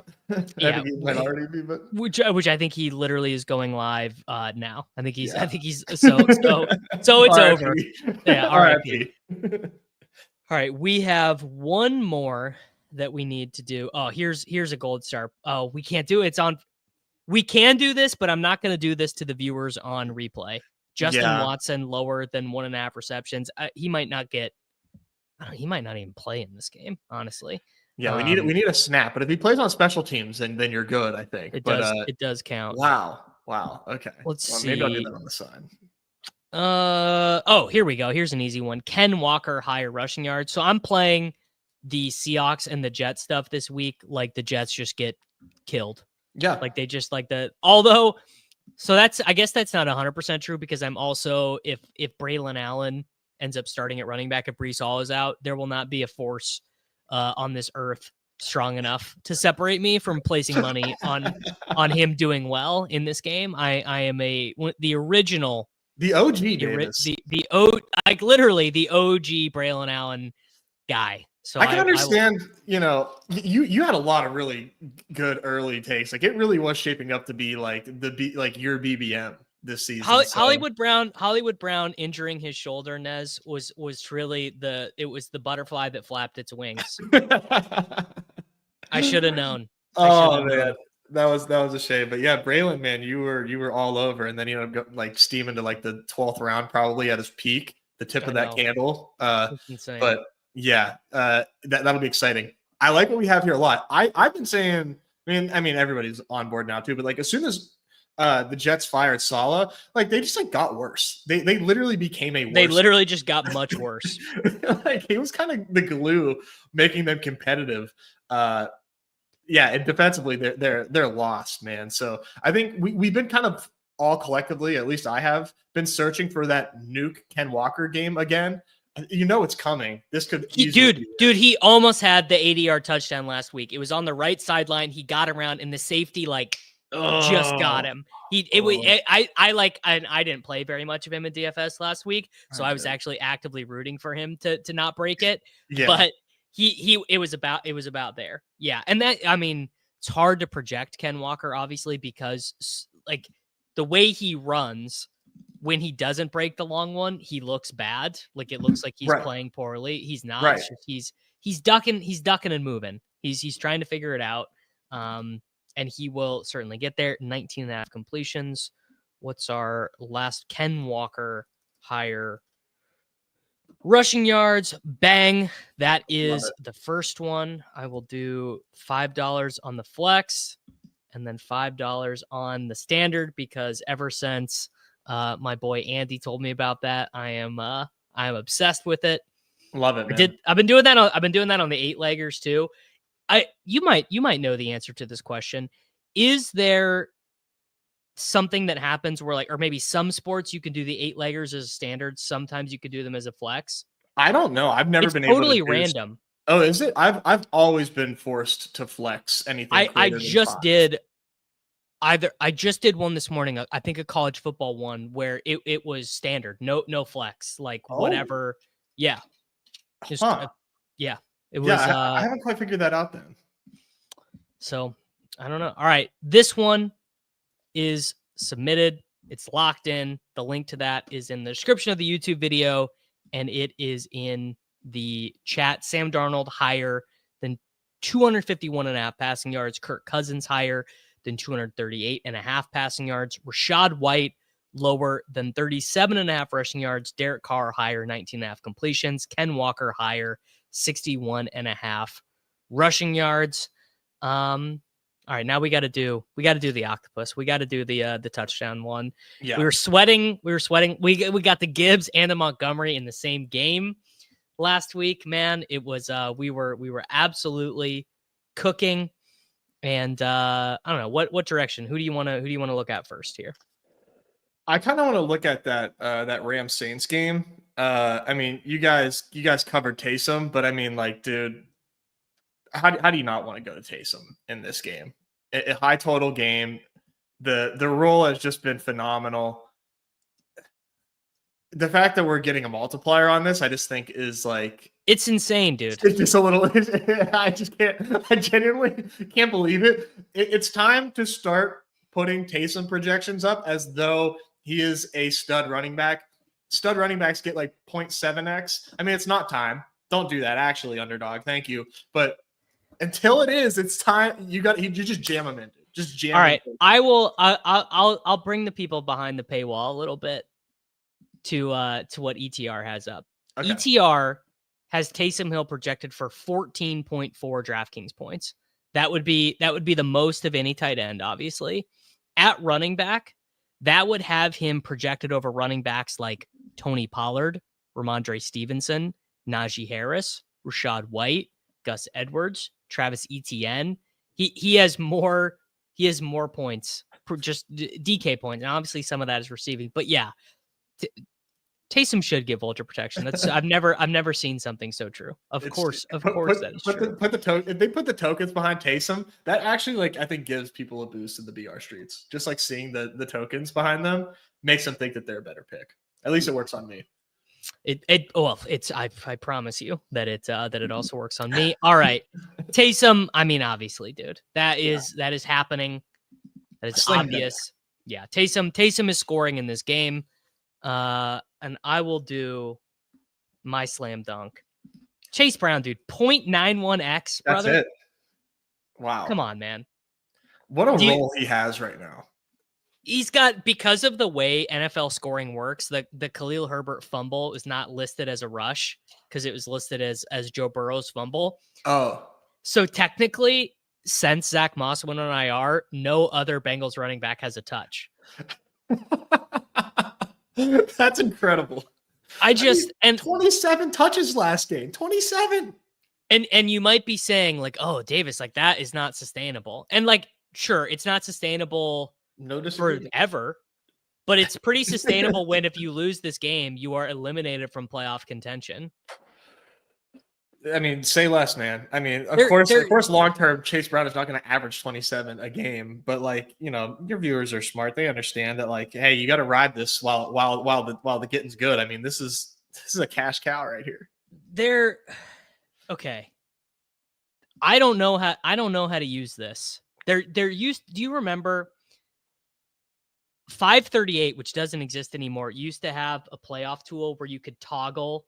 Like, oh, when a team loses a game, their playoff probability goes to this. Yeah. That tool does not exist anymore. So I don't. So what's their record right now? I mean, it's bad. It's of course 5-6, I think. 4-7. 4-7. Their magic number has got to be like it's 10. It's got to be 10. Well, it would be like 6 because that would be like how many games you have to win. Yes. Oh, so yeah. It's got to be like 5 or 6. So that's good for they and it's probably more like 6. So you're right. I mean, this is clearly a do or die game. Like every game. Every Bengals hire is good because there's no like Andre Yoshibas and Tanner Hudson are not a part of this game. No, it's all Chase Higgins and Brown. Yep, 100%. All right, we are cooking with a 2.92x multiplier with Chase Brown as a 0.91 and a small multiplier from Mr. Taysom Hill. Where do we go next? I haven't checked out what the projections are, but this same game, I want to check out George Pickens. Let's guess. I bet he's 1.33x. 1.17x. All right. I was going to say, if it was 133, I would have been all over it. But I think this is a fine number. I might like Pickens better for the slider game. Got it. I might. Yeah, I'm with you. I'm with you. I might like him. Like what is more likely? George Pickens somehow gets to 150 receiving yards without a touchdown, or he scores a touch. It just I don't know. To me, the way his role is in this offense, he just gains 40 yards a bunch of times, and then Najee runs in jeans into the end zone. Yeah. I just wanted to check because I didn't do the research, but yeah, I'm with you. If it was more like 125, 133, I'd be all over it. All right, what is your boy Bijan 0.89x? What's your thought there? Bijan against the Chargers. I do like it because, like, if you look at the role that Algier had early in the season, it's like it's gone. It is not the same. It's evaporating, dude. Yeah. Yeah. I mean, they understand that Bijan is how they win football games. So I kind of like that. I'll pull up this tool. I'm not even an affiliate of Fantasy Life, but I will pull this tool up because it is pretty crazy. Very good. It's very good. Yeah. Like let's go like the last month of the season. Look at how much less he's playing. Are you trying to share? Oh, there we go. 37% in week 8, then 23%, then 23%, then 5% of the snaps. He's running no routes. He is this, by the way, this 75% inside the 5 attempt, that was the 3 rushes in a row inside the 5 where he didn't convert, and then Bijan scored in week 10. Yeah, Algier on Bijan, man. The sample like of what you have selected there of the utilization score 9.3. That's ridiculous. He's smashing. Phenomenal. That is phenomenal. Yeah, and obviously you take it for the year, and like you get these shitty utilization games, and we had like way too much of Tyler Algier, and that is so. I think Bijan is just a case of like I think he's just pretty clearly mispriced. Probably should be closer to 0.77 considering this game has a really high total, and he's the engine right now. Yeah, he is. By the way, we don't take lowers, but lower Gus Edwards touchdown, I think is pretty good. I think there's a chance. I think there's a chance Vidal is just like the starting running back. God, from your mouth to God's ears, like that would just be phenomenal. Greg Roman said it at practice yesterday or today, one of the two. He was like, he said, what did he say? He said, there is no such thing as a rookie when you're 13 weeks into the season. Like these guys are all part of the team. Well, and I was shocked by this looking back on the research, but Haskins played twice as many snaps as Edwards did last week. Really? Yeah. After Dobbins got injured. Which is because Edwards literally cannot play on passing downs. Right. Yeah, 27% of the snaps, 40% of the snaps. Now, obviously, Edwards got all the rushes, but all the long down and distance, all the 2-minute drill, all that stuff was all Haskins last week. There we go. Eberflus. It's over. Godspeed. Matt Eberflus fired. Why did they wait until today? I know. Like he's considered an offensive coach, right? No, he's a defensive coach. Okay, yeah. That is supposedly why he was kept on. Like the reason why he's still with the team was he had this great defensive format, whatever. This great defensive scheme that was going to keep the Bears in the games. But yeah, it's insanely bad. I don't know. Well, maybe as a DC, he has a future, but certainly not as a head coach for these guys always land on their feet, dude. Matt Eberflus will be a defensive coordinator for, I don't know, the Jaguars next year, and he'll be just okay. I hope that look, man, I hope Ben Johnson has already found a nice apartment on Michigan Avenue. I hope that he wants to figure out a way to spend a $15 million a year salary. And I'm just rooting for good things for the Chicago Bears. They made Thomas Brown the interim. What a come up for Mr. T Brown. That's sick, man. Good for him. And what an interesting turn of events for him. He was Bryce Young and Caleb Williams offensive coordinators. So if wherever Shadur Sanders gets drafted next year, you do not want Thomas Brown to be the offensive coordinator there. Bad tidings are being portended. All right. Okay. Let's get serious. We have got Taysom Hill, Chase Brown, Bijan Robinson. Who are we adding in next? Let's look at this Houston game here. I know that like the projections are going to be stupid docked, except Nico. Okay, I see Nico there with a nice multiplier. You just know Nico scoring that tud and you're fading an illegal motion penalty so hard. Oh my God, dude! God, come can there on. not be an illegal motion penalty? Don't please? put that out in the universe, please, because it's happening. Yeah, I think Nico. I think Nico is the move. Yeah, because I don't want to throw Mixon in here, even though like he's the biggest L word here. He is scoring, but I know, but not I just can't do it. It's just not worth it for this. What we're doing here. This, by the way, Mechie, I don't know if I'll take it, but this is mispriced. He is just the third wide receiver for the Texans. He's playing a ton. I mean, he's splitting with Stover now because they're playing more 12 personnel, but like he is clearly unseated Robert Woods and Xavier Hutchinson 78% of the routes last week, 18% of the routes, 15% of the routes for Hutchinson. Yeah. That's a pretty cool story, man. That was my guess. That was my guess when Nico got back is like you're a bad offense. You can't really, when you're a bad offense and you can't really generate explosive plays, it gets harder to justify the sacrificial X wide receiver. Like the Chiefs can get away playing Justin Watson and the Bills can get away playing Matt Collins and stuff because they can generate explosives. But if you can't generate explosives at all, you can't play DJ Shark or whatever. Like you got to get real players on the field. Yeah. All right. We're taking Nico.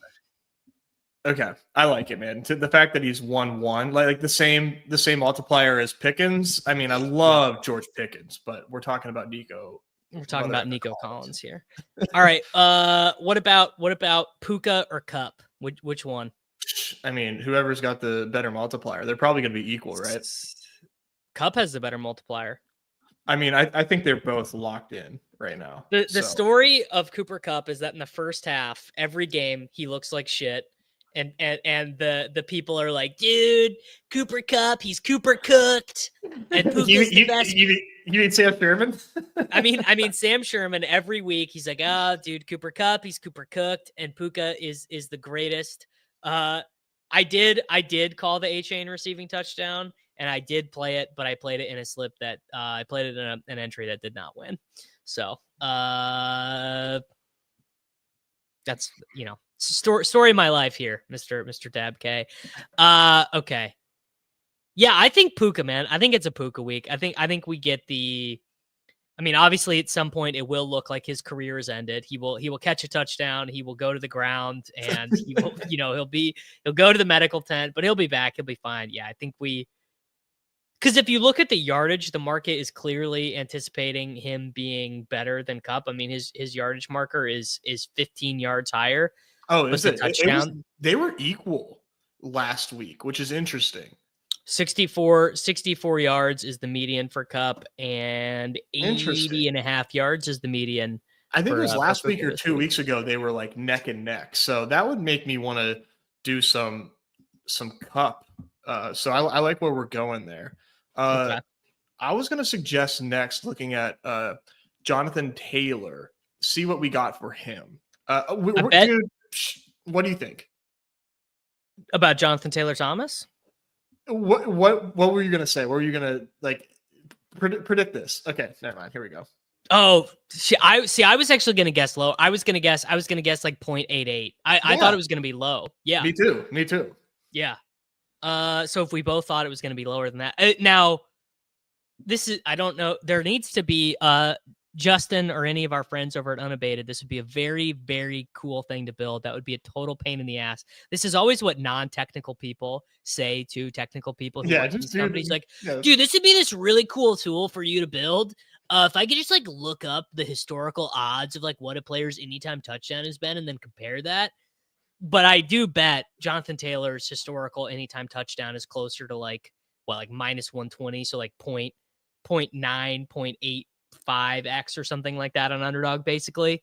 So we're getting, and it's because he's playing with Richardson, and Richardson is getting a greater proportion of those red zone, even as a road favorite. Yeah, no doubt. But it is Jonathan Taylor against the Patriots, who I just don't have any respect for defensively. Reeves had the Colts as his number one pick against the spread this week. I love that. I love that call. I think this game probably goes over its total as well. Just my hunch. I'm a big fan of Patriots game environments right now. Yeah. Yeah. No, I kind of like May for DFS this week, but that's mostly a price thing.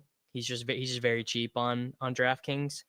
Let's see, what else can we get in the early window so that we can have a good sweat heading into the afternoon window. Sir, we already have one from Pittsburgh, Cincinnati, Arizona, Minnesota. What is Jefferson's line?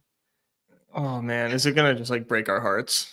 Probably it does. Although the thing is we are such short memory people, because there was a time frame this year where Jefferson was just scoring every week. You're right. He scored in 5 of their first 6 games. In the game that he didn't score against the Jets, he had 14 targets, and that was the overseas game.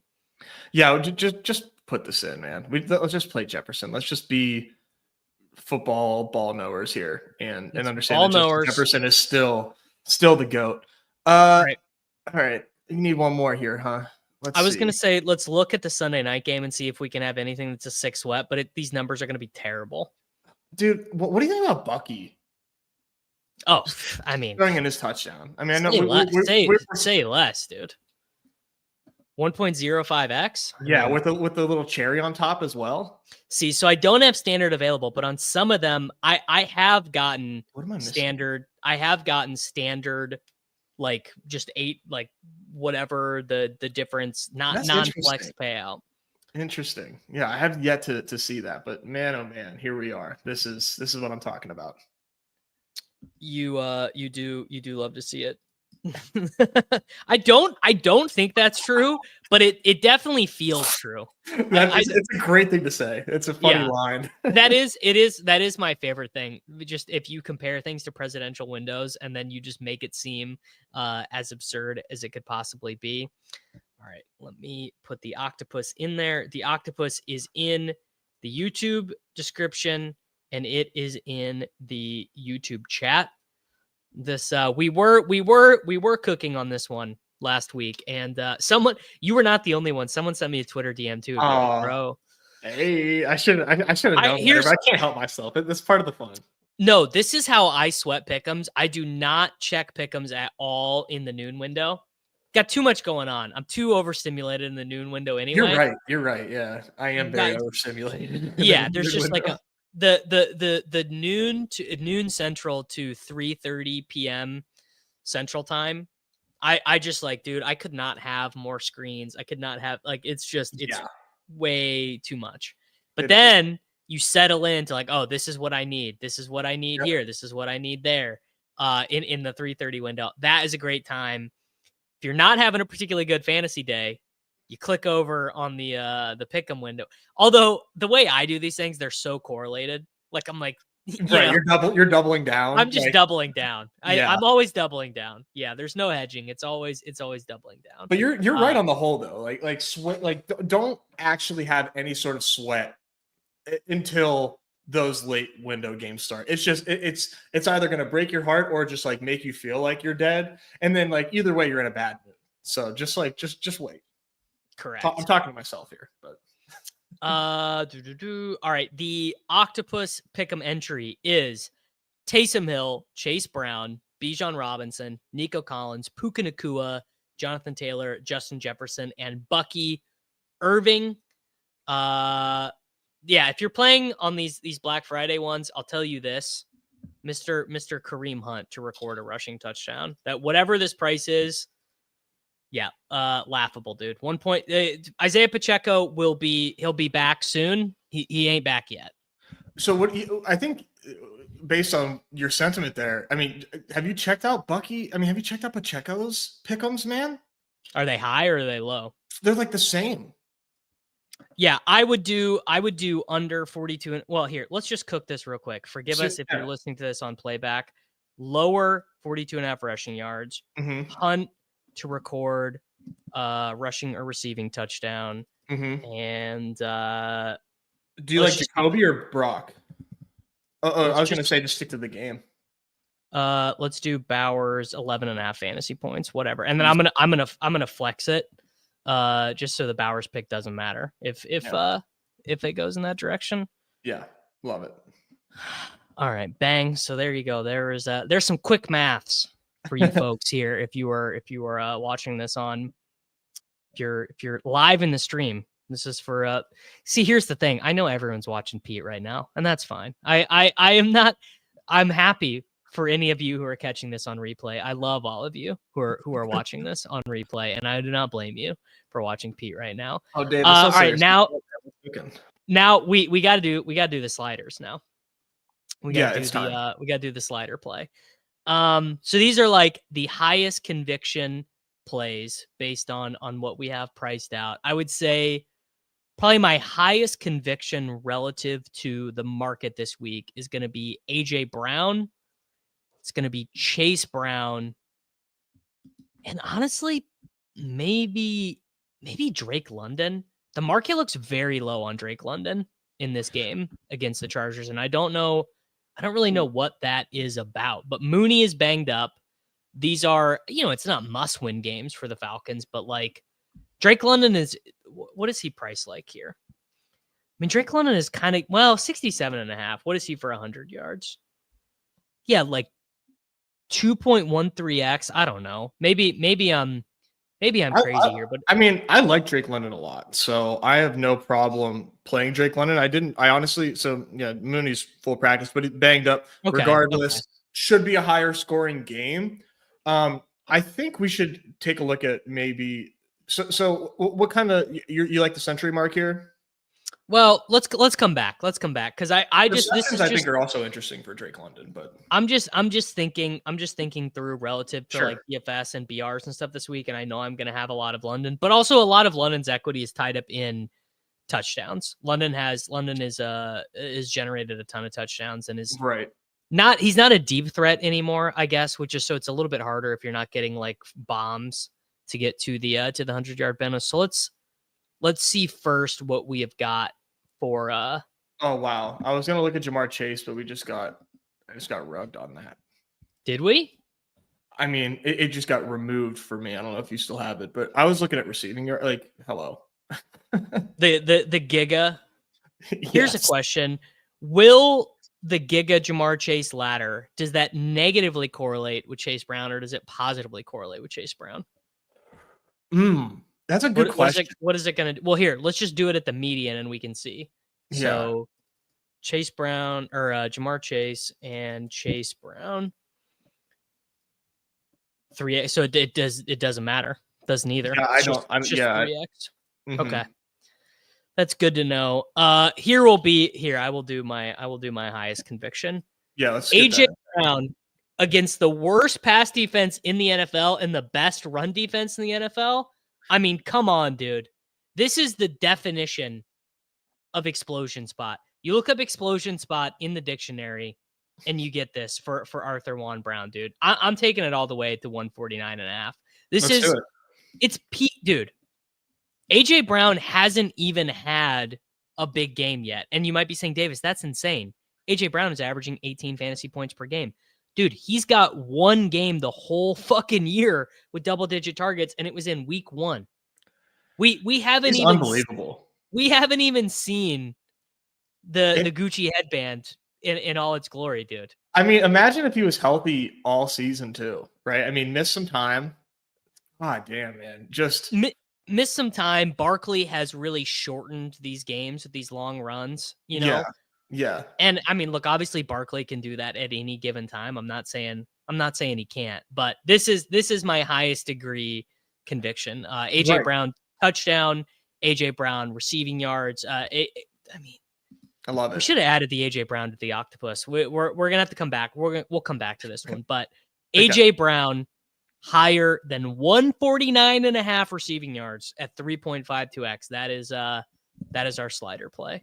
Yes, as Rusty notes, if you want to be a little bit more realistic, you can do it to 129.5 for a 2x multiplier, which is, to be honest, that is very good. I mean, that's just my mental projection.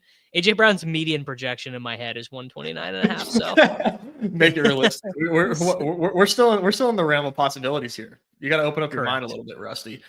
I want to think about Mike Evans for a minute here. Against the Panthers here, They are projected for essentially 4 touchdowns in this game.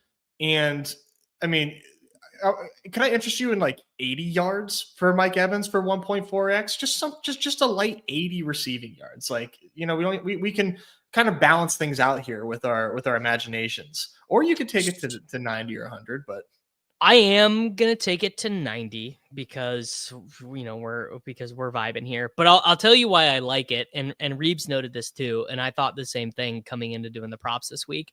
Is Evans was healthier than the coaching staff had said last week. The coaching staff said like, oh, we're gonna use him kind of situationally. We're gonna see. We're gonna keep, for sure he's gonna be there on third downs, and then he played a bunch in the first half. And he was still in the game, not a ton, like only on third downs. But when they were up like 15, 20 points against the Giants, like the Giants were deader than dead. Mm-hmm. And Mike Evans was still out there. And the thing you love about Evans, this is for real sweating D-gens only, is Evans can be in there. And you're like, oh, dude, he's only got 48 yards. I'm never gonna hit this. Yep. And then boom, 44-yard reception, and it hits. Yeah, which is beautiful. All right, what do we have for our boy Chase Brown? Let's go. To get Chase Brown to 124.5 scrimmage yards, it's a 1.17x multiplier. Oh, that gets us 70x. Now, what do we think is more likely? That happens, or he has like a long reception and gets to 50 receiving yards? Because I could really go either way. What do you think? So I'm trying to think through this. Does he need the negative game script to get to 50 receiving yards, or can he just do this out of like pure neutral game script? Chase Brown is involved, or do we need to be dropping back? Either way, I like it. I'm just like trying. I mean, and it's a -3 spread anyhow. So I guess like, who cares? I like it regardless, man. He's been getting peppered in the passing game. 17% of the targets since Zach Moss was injured. 22% targets per route run. And his last 3 games, 19 receptions. It's funny he doesn't get all the long down and distance snaps because Drew Sample plays as the pass protector. It's one of the funniest things. I did not know that. Yeah. I mean, this happened even last year. This was even when Mixon was on the team. After Giovanni Bernard left, they basically have not had a third down back. You know what? This is better actually. I want to reverse. We love Chase Brown. We are going to be very, very financially invested in Chase Brown, but let's see what we have for Brian Thomas Jr. because I feel it in my plums that Mr. Lawrence, Mr. Lawrence is basically returning in this game. I don't know why he's such a gamer, but I think people have forgotten about Brian Thomas Jr. He doesn't even look like that much of salary cap DFS chalk actually this week. Yeah, we forgot we like him. Yeah. So Trevor Lawrence, I've been seeing, he's going to try to play and everything. It's looking good for this week? I mean, they're only 4-point dogs against the Texans, so I think we're showing that. I mean, Brian Thomas Jr., how many times has he beaten 80 yards? And it's his non-throwing shoulder for Trevor Lawrence, right? Correct. Isn't it his left shoulder? All right, man. Yeah, dude. I think his like median is definitely off. Yeah, I think we ship this. I think we ship 79.5. That's what I had highlighted right now. All right. Oh, I still have Chase Brown in here. Let's do Chase Brown. Let's do scrimmage yards. Where? Oh, I lost it. I got to refresh. You got to know the slider menu on desktop. You have to know how to work with her. You got to be kind to her. You can't demand too much. Yeah, we got to see too, because we got to be close to getting maxed out as well. So we need to. Let's do Chase Brown to 29.5 receiving yards. Let's get a very. I mean, that's huge. One four. Yeah, there we go. We've got it to on my end as well. We've got it to 115.9x. We are gonna do the all slider play. AJ Brown higher. I did it at 149.5 receiving yards. You could probably do it a little bit more sane. You could be a little bit more sane at 129.5, but boy, are you going to be pissed when he has 212 receiving yards and he has 100 more yards than what you did. We have Mike Evans at 89.5 receiving yards, Brian Thomas Jr. at 79.5, and Chase Brown at 29.5. So we've got the octopus built. We've got the slider built. We have the 5-legger from Underdog built. Do we have another theme one? I think that's it. I think that's it for the themed ones, right? Yeah, that's basically how we roll. We can maybe try to do some, do a little hate a little bit, try to get some lowers. Oh, yes, the all lowers. Yeah. Could be fun. Right. I mean, it is fun because these are ones we never take. So it's like exploring a new part of the game tree. Yeah, you gotta flex a little bit. Work on your left. Okay, let's do Gus Edwards, lower rushing touchdown. Oh yeah, good start there. Very good start on Mr. Edwards, because Mr. Edwards is very unlikely to do such a thing. Let's do James Conner, lower rushing touchdown. I mean, why not? Just keep it going, man. Love James Conner, but anytime I need him to score a touchdown, he never does. Man, yeah, his role against Seattle was not it, huh? I mean, I've never seen this before. I mean, I'm sure this has happened before, but I've never read a stat this way before. 14 rushes, 0 of them were positive success rate plays. 0 positive success rate rushes. And that's obviously not like a James Conner stat. I don't think Trey Benson's going to get a better job done there, but still, it's still an indictment of the team. And correct. Minnesota's not completely like Minnesota's still like 9-2 or something. I mean, they're still a damn good team. They have a great defense. They legitimately have a great defense. Aaron Rodgers, lower passing yards, that aforementioned Seattle defense. I mean, Rodgers, what is he? Is he going to be benched by halftime? Like, come on, bro. You can damn near take a ladder the other way on Rodgers. We won't do it here, but I am going to just throw that out there if somebody wants to get.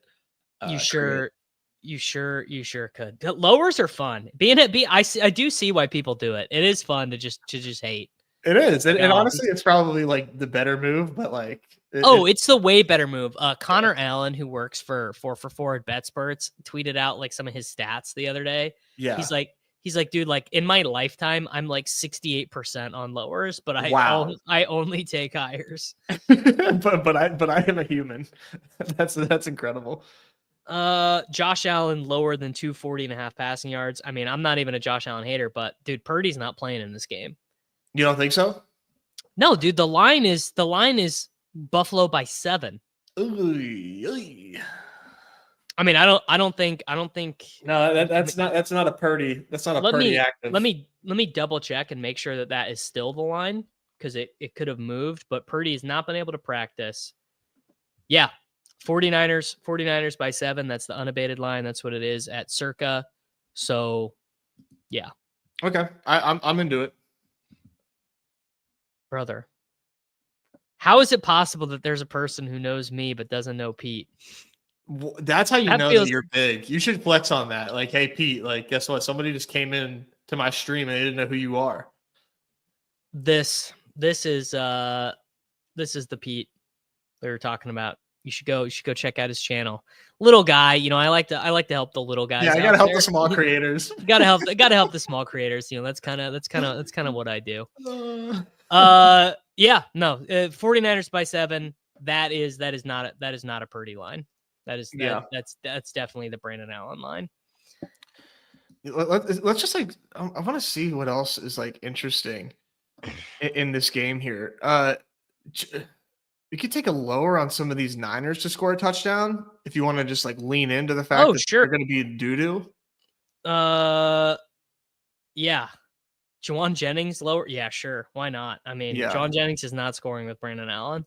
No, nobody is. Nobody is. But I like the Juwan pick These there. these should really not even be offered. I mean, these prices are crazy. Like Yeah. McCaffrey, even money to score a touchdown. Yeah. Let's see. We're up to 5. Oh, but these are negative multipliers. We got to do 8, Yeah. bro. We got Okay. to do 8. All with the right. negative multiplier. We're gonna do the hate octopus. Yeah, hey, Doctor Rashad White. Rashad White. No Yeah. touchdown for you, brother. Sorry. Sorry, bro. That's too good. Okay. Rashad White locked in. Ramondre, no tud for sure. I like Ramondre, but it fits. He got benched for Gibson last week. I missed that. Yeah, he played fewer for the first time in a game he was healthy all year. He played fewer snaps than Gibson. Whew, not good. Dylan, my personal belief is that Hunt is going to be the clear lead today. Pacheco is going to be testing his leg out. I mean, look, it could be one of those things where Hunt is playing terribly because he's fat and he's bad, and Pacheco feels great. And it could be one of those things that changes in game. But my belief is that Kareem Hunt, the team prepared like Kareem Hunt, is going to be the lead back today. What is Quentin Johnston's lower touchdown? Sold. Immediate. You'd have to make that like 0.2x for me to be like, nah. It's a little overpowered here to not be a 0.6 for a 0.7. Yeah. I mean, is this the new meta? Is eating crazy juice to bet on all the shitty players not scoring? People are saying this is the new meta? We might have changed the game. I'm saying it. All right. Sent. That's pretty fun. That's the all hater entry. Hating is fun.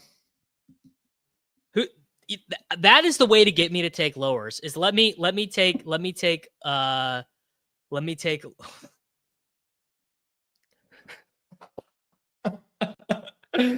is that true? Guy with the loud keyboard. What did you win? What did you win, Mr. Bennett? Did you win the turkey? Tell me you won. Tell me you won the turkey after watching Nerdy Tenors Sims. Oh my god! I hope so. Hashtag testimonials right there. The all lowers hater entry is comprised of Gus Edwards to not score, James Conner not to score, Aaron Rodgers lower passing yards, Josh Allen lower passing yards, Juwan Jennings not to score, Rashad White not to score, Ramondre Stevenson not to score, and Quentin Johnston not to score. My bro won. Buddy, I would have loved to have won the Tiny Turkey. Let me tell you. Crazy? I would have put Tiny Turkey winner in my bio, brother. Tiny Turkey would have been in my bio. I'm telling you, bro. I'm telling you. That's awesome, man. Congrats. Yes. Yeah. Congrats to you too, dude. That's amazing. Like, yeah, 5K, brother. You're playing on Underdog forever after that. Like, congrats. That's sick. Don't listen to this, bro. Please do not listen to this. No, you literally the whole point of playing is to like win a bankroll. And now that you win a bankroll, now you can just play. Now you can just play. You can just vibe. It's what you should strive to do. Like fully honest. Not Peter Jennings. MJ. Different people. Two different people. Two roads diverging. Peter Overzet and Peter Jennings. Yeah. You know what, Nez? Yeah. I think that we got what we needed out of our friends at Mr. Unabated today. I think let's just draft a BR. Let's get out of here. Yeah. Let's do it, man. I need to. I could use a little homework before I hop off and on the clock in a little over an hour. So this will be good for both of us. I did some autos because I've just been like kind of addicted to trying to just like think that I'm like better than the gods and set good ranks in auto and that I can actually win football that way. But let's actually draft one. Autoing, you're autoing main slate BRs. Yeah, the hubris was getting to me. I was just like, I wanted to just like fire away. I'm like, I'm addicted to like farming rakeback. Nez, that's crazy. Auto as much NBA as you want. I mean, let me tell you one of these teams. I mean, I have like 1,000,000,000% Baker Mayfield, but let me, as I search for a good team out of the million that are just completely sacrificed. I mean, Baker, Bijan. My wide receivers are Chase, Puka, Mike Evans, Kate Otten. I mean, I got the Baker double here. I already hate it. I hate it. You don't hate it. You don't hate it. That's not how I draft. I never draft 3 wide receiver teams, and I never double. You got to go against the culture, man. I think the pendulum has swung a little too far as frequency goes. Well, here's the thing. I have not done a main slate show with Nerdy and Brian this week. So I'm flying blind. I don't really know. I don't really know what to do. Yeah, you guys are, you know, every show gets closer and closer to just nuking the games. You guys are getting there. Nerdy's, I've seen Nerdy on the top of quite a few leaderboards lately. Dude, and he barely plays, man. I'm telling you, the game is pretty close to being wrecked because I promise you, Dan, who like still has like I believe he still has a real life job, grinds salary cap DFS, is a dad. I promise you, dude, he's not 150 maxing any of these contests. Wow. And he's still winning. Wow. But like the thing that'll be cool though is like if we kind of figure out like here's what you have to do to win, like you're still gonna be like 0.1% of people drafting like that. Like to win the turkey slate yesterday, you basically needed to like fade the second round. Who in their right human mind wants to do that? You know, like. Well, I just needed Tyreek to get a catch instead of Jono in the last drive, and then I would have won the turkey. So just one time, I would love to wake up to a 5-figure bank instead of someone in my Discord telling me, dude, you were at the top until this happened. Don't even tell me that. No, I do like getting told because at least I've got something to complain about. Because I also don't do like post slate analysis of like, oh, like you got this in good. You post contests. No, I don't do any of that. That's like, you know, you're like looking for something that you don't want to find, you know, it really is just sort of like a misery exercise. Like, oh, like I never got that. Like, just don't even like, did you win or lose? Just really just kind of focus on yourself. Correct. 100% correct. Could not agree more. All right, this is why BR is so fun this week, though. Look at these beautiful options we have. Oh, dude, it's loaded. Turn. It's loaded. You mean to tell me Justin Jefferson is still on the clock, brother? You know, people are done, man. They said they don't even care who he's playing. They don't even care that he's. They don't care. They don't care at all. They're just like, dude, Justin Jefferson, that guy is worse than Cooper Kupp, man. That guy stinks. It's a really good slate. It's very, very dense. They always are, but this one in particular is like extra low. I mean, 6 weeks ago, you couldn't. Jefferson, I don't remember what week it was, but Jefferson and Nico were the 1 and 2 picks. Yeah. I want to say week 3 maybe. They were the 1 and the 2. And then you might be saying, well, Davis, aren't you going to be too thin at running back? You started wide receiver. Aren't you going to be, buddy? Bijan Robinson is on the board. Kyron Williams is on the board. Bucky Irving is on the board. Taysom Hill is on the board. Chase Brown is on the board. Oh man. This is nuts. Can you pull up the board just one more time? Yeah. The running backs that are going ahead. Okay. Like this all makes sense, man. These are all very good football players. I think Kamara, I know he projects so well, man. I think I would IKB that. In a game that is all about touchdowns, I think. Yeah, what do you think? Kyron, Bucky, or Chase? Ooh, man. We have Nico and Jefferson. I think Kyron. I mean, I know everyone kind of loves to hate on Kyron right now. And you know, maybe he's not that good, but he is still McVay's lover, and he still is the touchdown king. He is not that good, but the role has not changed at all. Like the idea that like he stinks now. No, this is the It's the same role he was getting projected. If you were ever drafting Kyren because you thought he was like a stellar talent, like I just think you had you very much were misunderstanding the game that we play, or we're wrong. But yes. The fact that matters is that Kyren has such an elite role. I mean, I don't really need to sell anybody on Kyren Williams. He's been doing it for the last 2 seasons. Really good spot against New Orleans, and I think that like the meme kind of got to people's heads because like, man, Kyren Williams is probably a 2nd round pick. I don't know. I guess the Saints 3, favorites, high total. I don't know. That's an under. That's an under. 200 points is a lot.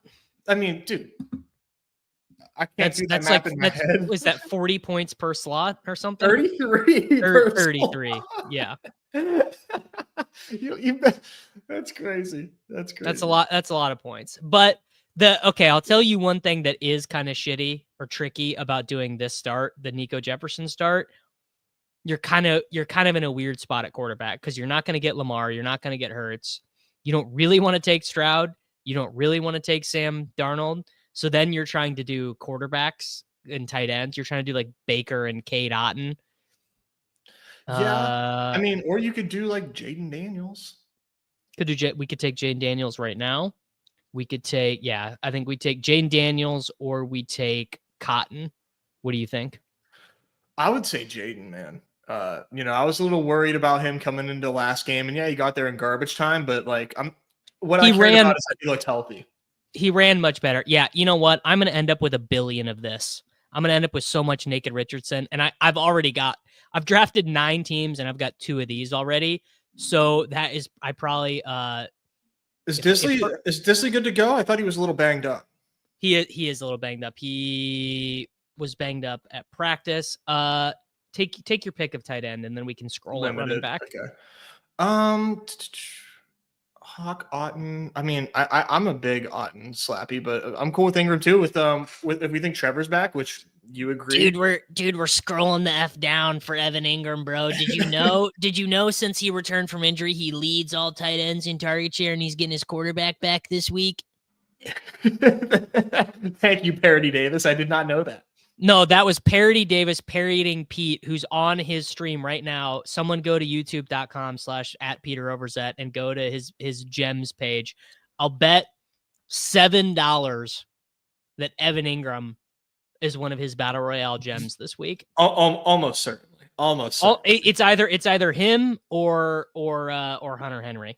Hunter Henry may also be a gem. Evan Ingram tight end 8. Yeah, it's going to be Evan Ingram. Now, we are, again, in a semi-tricky spot for scroll the F down running backs because there's a pretty big break after Chase Brown to the rest of the guys. I mean, dude, this is crazy. I mean, there's Ken Walker. It's Ken. I know we did take the James Conner lower, but James Conner is like an 18-touch running back, undrafted. We'll take Ken. I also think, what if B-Rob gets ruled out with this ankle injury, dude? And McWeapon has the whole backfield to himself? Whoa. Yeah, because Eckler's hurt. Oh, wow. That kind of makes me more interested in Jaden Daniels. Mm-hmm. But I mean, McNichols is going to look great. they had no problem using this guy as though he was like a real weapon at running back. And he, to be fair, he produced like it. So, do you know about McWeapon, bro? No. You were not into, how long have you been doing like really serious fantasy sports? For a while. I mean, I'm familiar with McNichols' game, but McWeapon is a name that isn't like in my lexicon. Brother, he was Ashton Jeanty before Jeanty. Led college football in touchdowns, 2,100 scrimmage yards his final season at Boise State. Sweet Jesus. Was this the Statue of Liberty year? Oh no. Statue of Liberty was do you know who the quarterback was? No.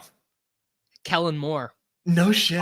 Offensive coordinator for the oh wow. For the, I guess, Cowboys, Chargers, and now Philadelphia Eagles. Wow.